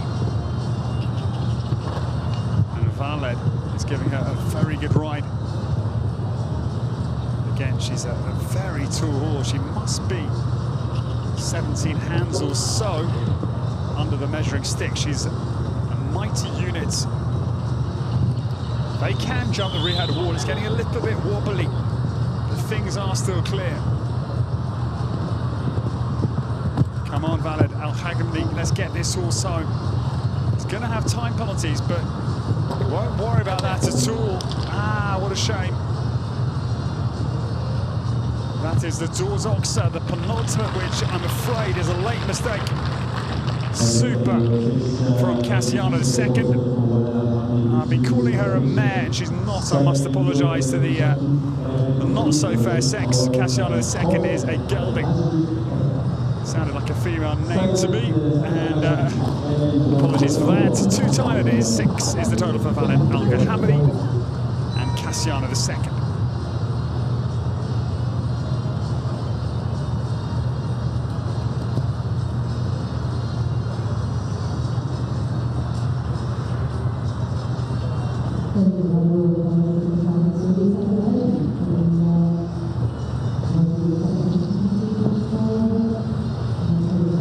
This man is always a dangerous commodity. Double gold, the Indoor Asian Games, Ashgabat, Turkmenistan in 2017. Early mistakes, sadly. The 23-year-old Saad Al-Ajmi is on the course. It was a horse produced by Marion Hughes, HHS Dublin, that won that double gold in Turkmenistan 5 years ago. This Eldorado jumping, 14 years of age. Dutch son of Quasimodo Z, crossed it careful, but not living up to his damn size name, sadly, this evening. It's a big course, there's no criticism at all. It is there all to be done. We've seen the time of Abdulaziz beaten once, but 69.73 is proving very hard to get anywhere near.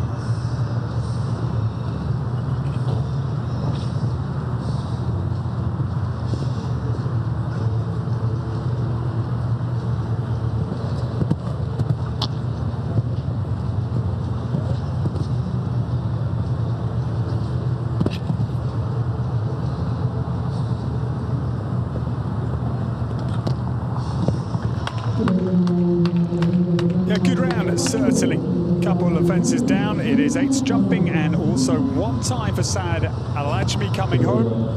Knife Eldorado, the Dutch 14-year-old son of Quasimodo Z.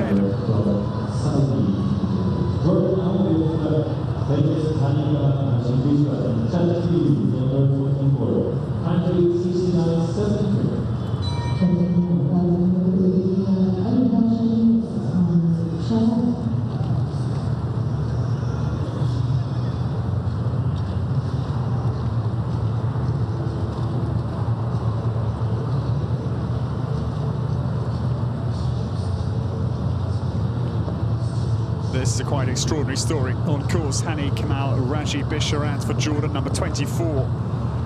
He's 64 years of age. He completed at the Echo FBI Worlds with this horse this year.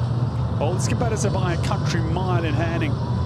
92nd individually with Chateauneuf up in Denmark. Incredible achievements. Asian Games in Doha, 06, 21st. Pan-Arabian Games the year after in Cairo, 19th individually, team 5th. Ah, shame. It was a quick start, but the back of 6, I'm afraid, goes for Hani Kamal Raji Bisharat. 4-star win here last year over 1:50. On the Puissance in Sharjah this February. Was second in the 6-bar there as well. Second Oxa. Back bar at 6, front bar at 9. It's a reversal of number and location of pole, I'm afraid, for the 2 down. For this man who's had a quite sensational year. You've got to have huge respect at 64 to go to the Worlds. And complete is really something. Okay, despondent as he crosses the line, but it's 2 down. Great to have him here in Riyadh for the Jump Saudi 5-star. Last week, this busy competition circuit over the year and over the years, completing this December as we get towards Christmas. 8 penalties it is for Hani Kamal Raji Bisharat.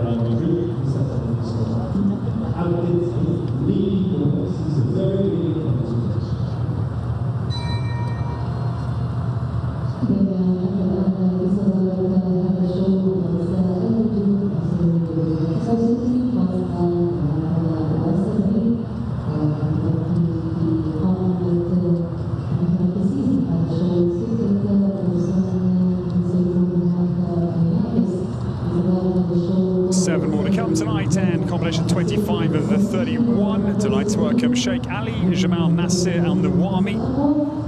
Has got a brilliant 4th place in the World Cup standings on the Arabian League, Mid-Eastern Sub-League as we stand.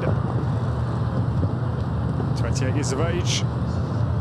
He rode in the World Young Horse Champs in Lanarken 2019, 31st there, with Japan de El Saka.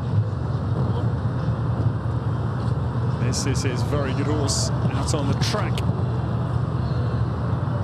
Casper is jumping. Casper AJ, 13 years of age. This time last year, this pair brilliant in the World Cup in Al Ain for 4th place. And recently this year, November, a month ago, they were 5th in the World Cup in Abu Dhabi. So in good form, but just running out of a little bit of juice down the second double combination out of that big Oxa. It's stack 150 square.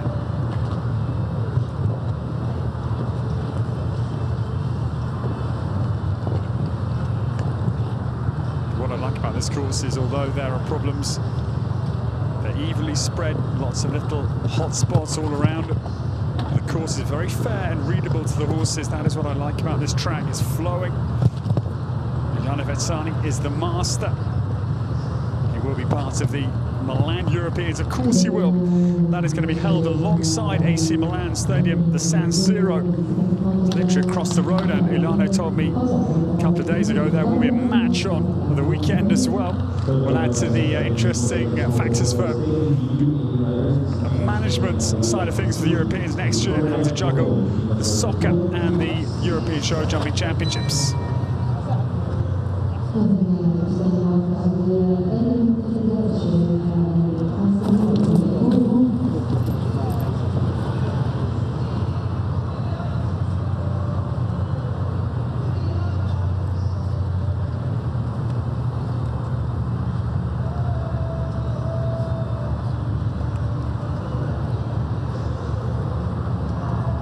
The new starter, this man at the Youth Olympics in Singapore in 2010.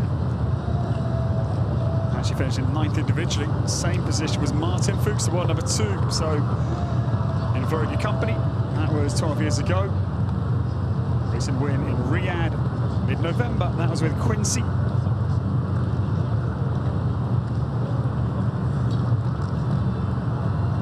Makes a very good start to his round.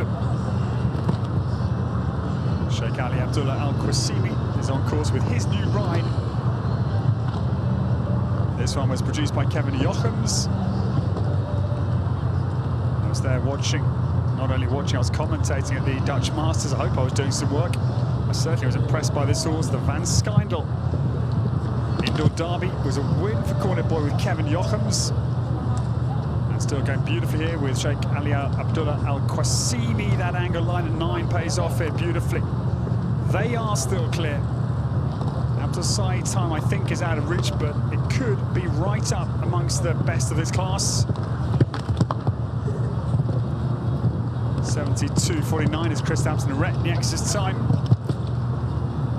Also just safe, but it's a very round indeed. Oh, the last fence goes, the plank is cruel. Superb from Cornet Boy. New enough ride for Sheikh Ali Abdullah Al-Qasimi. Last fence goes 74.71. Was going to go into 4th position, but the last fence will topple him down into 11th place.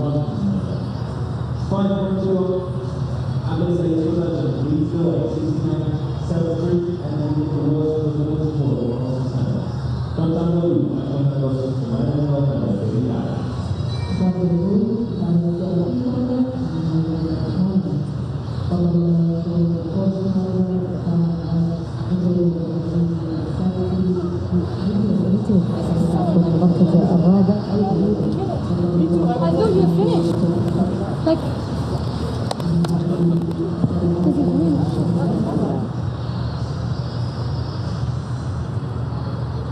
but now the turn of the double Olympian, the man from Matera down the south of Italy, now based up near Milan, Emanuele Gaudiano in the colours of the Corpo Forestale dello Stato. The State Forestry Corps is on course. 2 horses for Emanuele this week.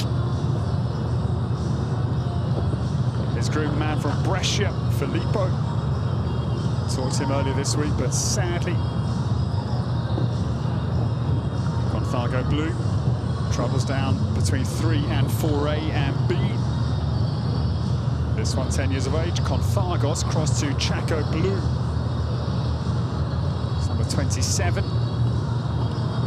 Extraordinary thing that Hamza's side is led from the gun, still well out in front. 69.73, and they are falling short everybody else. We've got some very good ones though to finish. Can anybody get ahead of the Egyptian? Formerly, now the rider for Belgium. A couple of years ago, problems with the Federation prompted Hamza's side plus one other Egyptian to transfer nationality to Belgium. Was a sad story. Course well adopted in Belgium, based there. And Emanuele Gaudiano will now start to think towards tomorrow. Disappointing day, both 5 stars for this man, but he's very seasoned. We'll put this behind him, no doubt. Come out with a fresh view on things tomorrow here on Friday at Jump Saudi. Troubles out of the course, 24 penalties for Emanuele Gaudiano completing.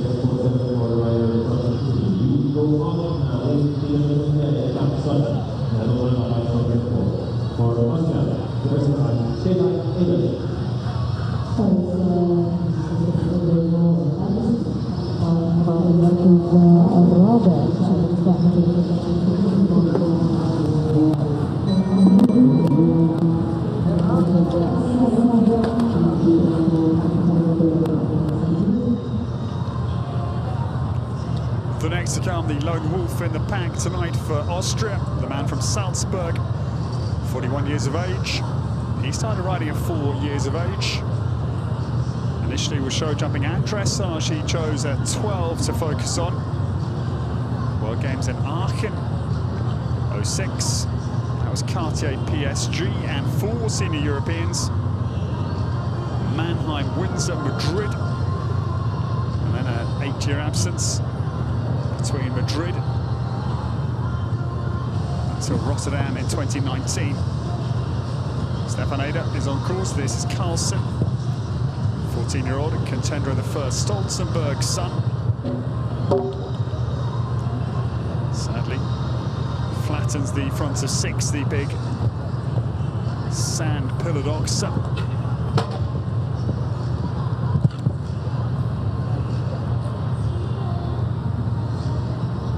Simply demanding out there. There is so much to do. Just to reflect, we have only had 6 clear rounds. We've had rounds with time penalties, 3 rounds with time penalties. Edwina tops Alexander, Kamal Abdullah Bahamadan and Maysam Bisharat. Stefan Eder comes around the houses. Outside the last fence to 9, takes it as well.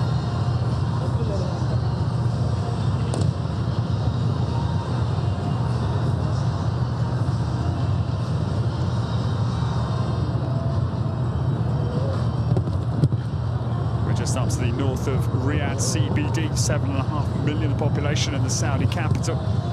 We're just south of the Thumamah National Park. And I must say the welcome has been broad and very warm from all concerned. It's been wonderful to be so taken into the Saudi heart. Lovely to be here, but I'm afraid trouble for Stefan Eder and Carlsen. They come home. Limping home with 34 penalties. Disappointing for the Austrian. His good horse Dr. Scarpa looked very good in the class before. But this is the position. Abdul Said, 69.73. This leaderboard is unchanged. Ahead of Kristaps Rednieks and Omar Karaeveli, Latvia and Turkey.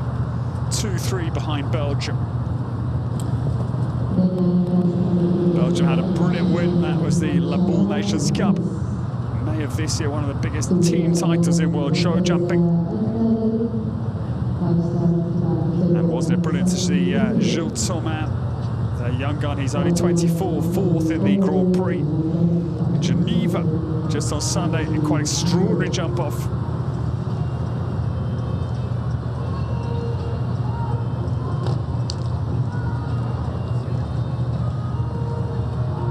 The new starter. Full-time Olympian Ibrahim Hani Bisharat is on course, and this is Happiness. Hamza Kiswani owns this 10-year-old mare. I was shocked to hear had a nasty car crash recently, a couple of days ago only. Car really flipped off the road and it was touch and go. Him and his father both came out absolutely unscathed, but it was a horrific crash, and delighted Ibrahim is okay. Blushing was his ride in Tokyo. Happiness angles out over 6 really nicely.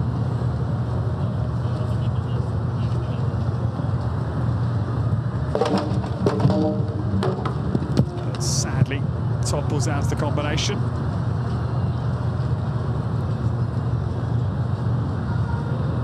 Leader of the Arab World Cup League standings.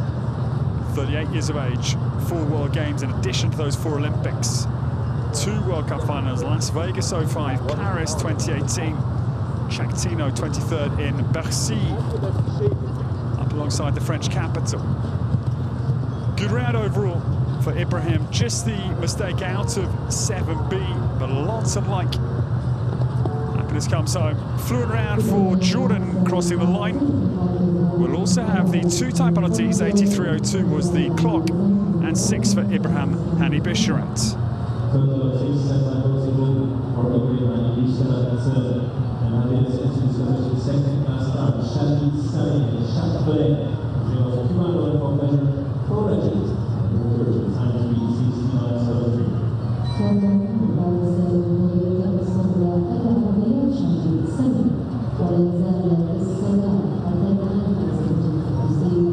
Well, just 2 more to come tonight in this 150 5-star Longines World Ranking class. And Shadi Sameh, it is we welcome number 30, penultimate to start.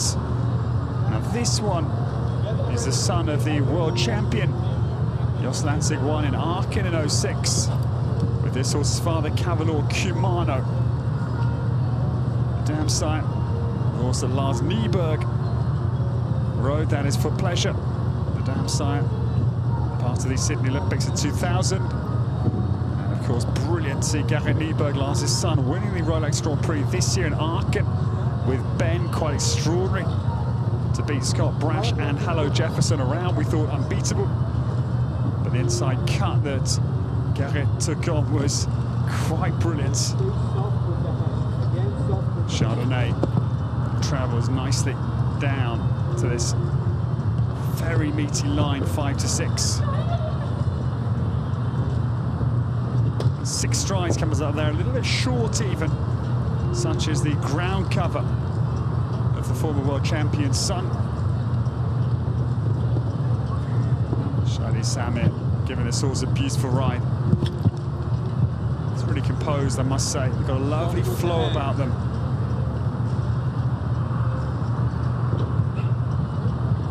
Motors down nicely over 9. This horse, London Eye, Crystal de Riverland. Shadi's top horses at the moment.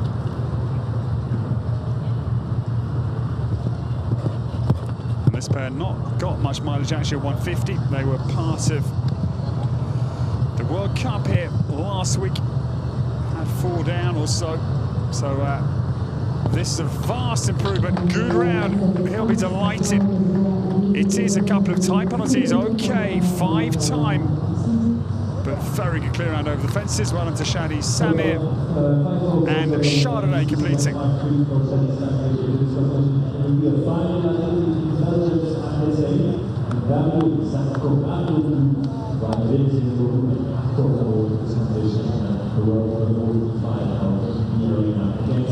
So a battle royale for the 5-star competition against the clock tonight. Abdul sitting in front, and another man who's had many battles with Abdul over the years. David Villadis, we welcome. Well, number 45, 38 years of age. David won the World Cup in Den Bosch, Colorit back in 2012. That was a great year. He won the Grand Prix of Mannheim and Munich.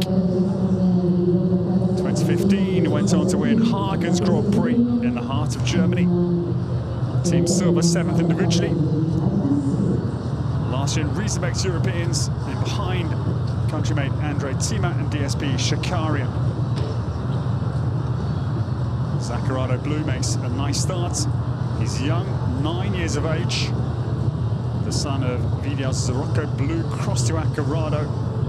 Plus Isaac's lovely bait. Now Davidville will go inside to 5. It shows just how to do it. Beautiful. I mean, he cut inside, but still had time to open up the turn. Now 6 is also a very quick getaway here. Does Abdul Said come into bother? I'm not certain, but I also know the talent of Davidville. 8 to 9 is an inside line. Now it's going to snug up to the SAL vertical, down to the Riyadh wall and clears it. Yeah, it is. 15 seconds now. This is game on, but no. That is the class, I'm afraid. Going to Belgium. Real moment on takeoff to the Saudi equestrian vertical. And crashes through it, disappointing. Undeservedly at the end of the course, but the 9-year-old just something caught his eye on takeoff. It is that 1 down late. 4 penalties, and well, you've got to feel for Davidville because it was nip and tuck for the victory, along with Zaccarado Blue.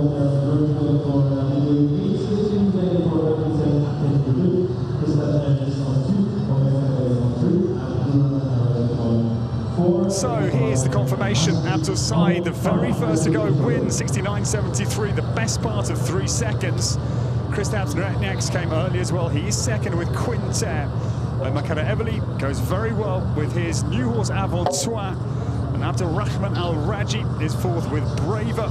Clear of Mohammed Al-Hajri. That was very good from G's Fabian. And young France's, the young girl for France, Jeanne Sagron. I'll get there. Bertram Champex is 6th. Very good class. That is a super win from the gun for Abdul Said. Khaled Al-Mopti, he won the first 5-star class today in good form. Bertram Allen does not press his Olympic horse from Tokyo.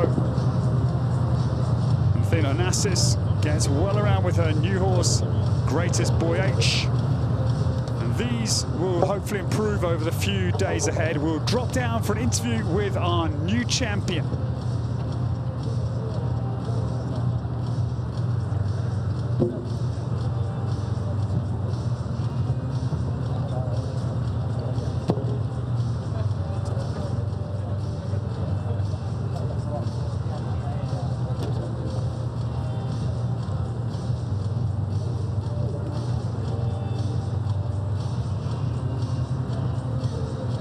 So well done to Abdul Said. He'll be down speaking to Philippe Lejeune in just a moment after a great win with Arpège de Roue.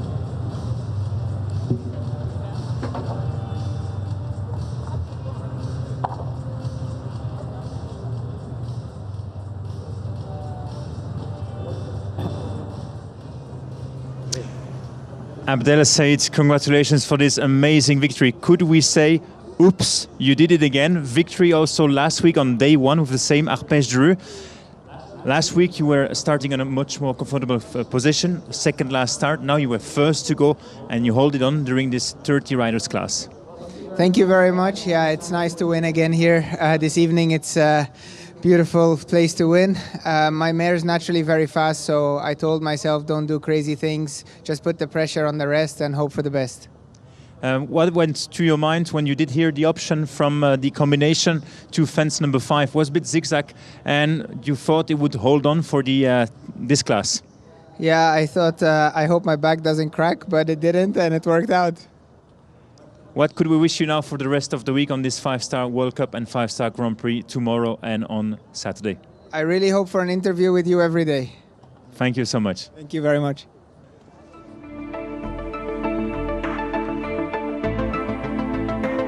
So very good to hear from Abdul Said. He's in positive mood. Of course he is. He sets his week up here beautifully in Riyadh. The big 1m50 5-star champion is Belgium's Abdul Said with his super mare. She's only 12.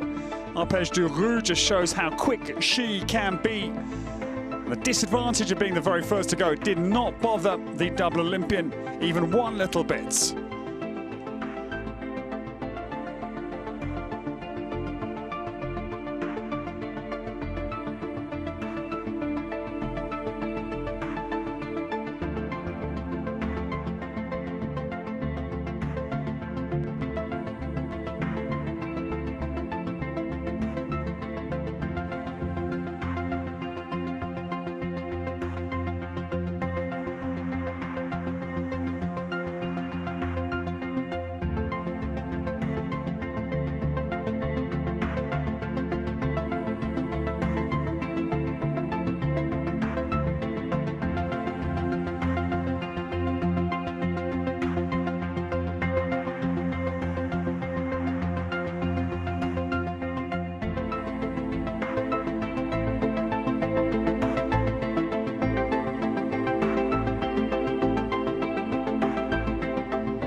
Well, delighted to welcome you, ladies and gentlemen, to the prize giving of this 1m50 5-star world ranking class tonight.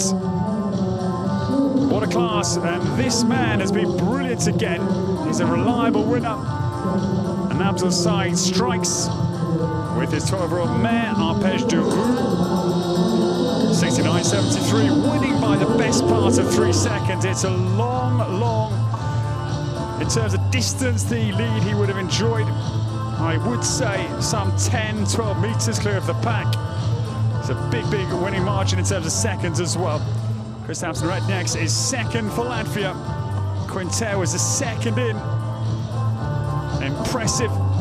72.49. Then Omar Karaevli was good with Avantois. And that is 73.02. Abdulrahman Al-Rajhi fourth with Braver. And for the United Arab Emirates, Mohammed Al-Hajri and G's Fabian are top 5. But well done, our superb judges here. Congratulate Abdul Said for the win tonight with Arpège de Roue. And we stand for the national anthem of the winning combination. That is Belgium. It's the Brabants tonight.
Well done to Abdul-Said.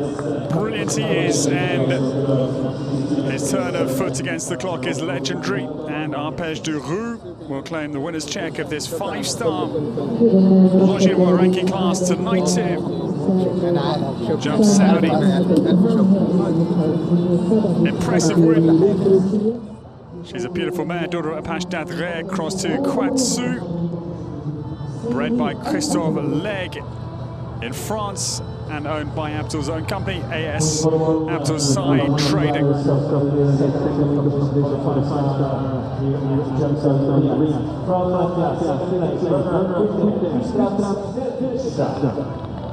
This man is brilliant as well, man. The second in, 72.49. It's another 12-year-old. It's another gelding, Avant Soin. Sorry, Quinter, but it's another 12-year-old. We got 3 12-year-olds actually on the podium. That's why my eye got caught down. They're all 12. Quinter is a Holsteiner though. Quintero's son. Super, owned by Abdulrahman Al-Rajhi, and second is Christophe Rednieks and Quinter. And third place is another 12-year-old Avant Soin, the quite easy son. Third place for Omar Kara-Evely. Abdulrahman Al-Rajhi is fourth. That is a very good effort. Bravo is the best ride for the home nation. And he is the son of Namlas R. Namlas R, whose side Peter Fredriksson's great H&M Christian K. Owned by the Saudi Arabian Equestrian Federation. Brave is fourth for Abdulrahman Al-Rajhi. And this man has had a very good night as well. There were only 6 clears out of the 31 that started. Mohammed Al-Hajri is fifth with G's Fabian. It's another 12-year-old, so 4 out of the top 5, 12. And the son of Gaillard de la Palme has the UAE in the prize giving.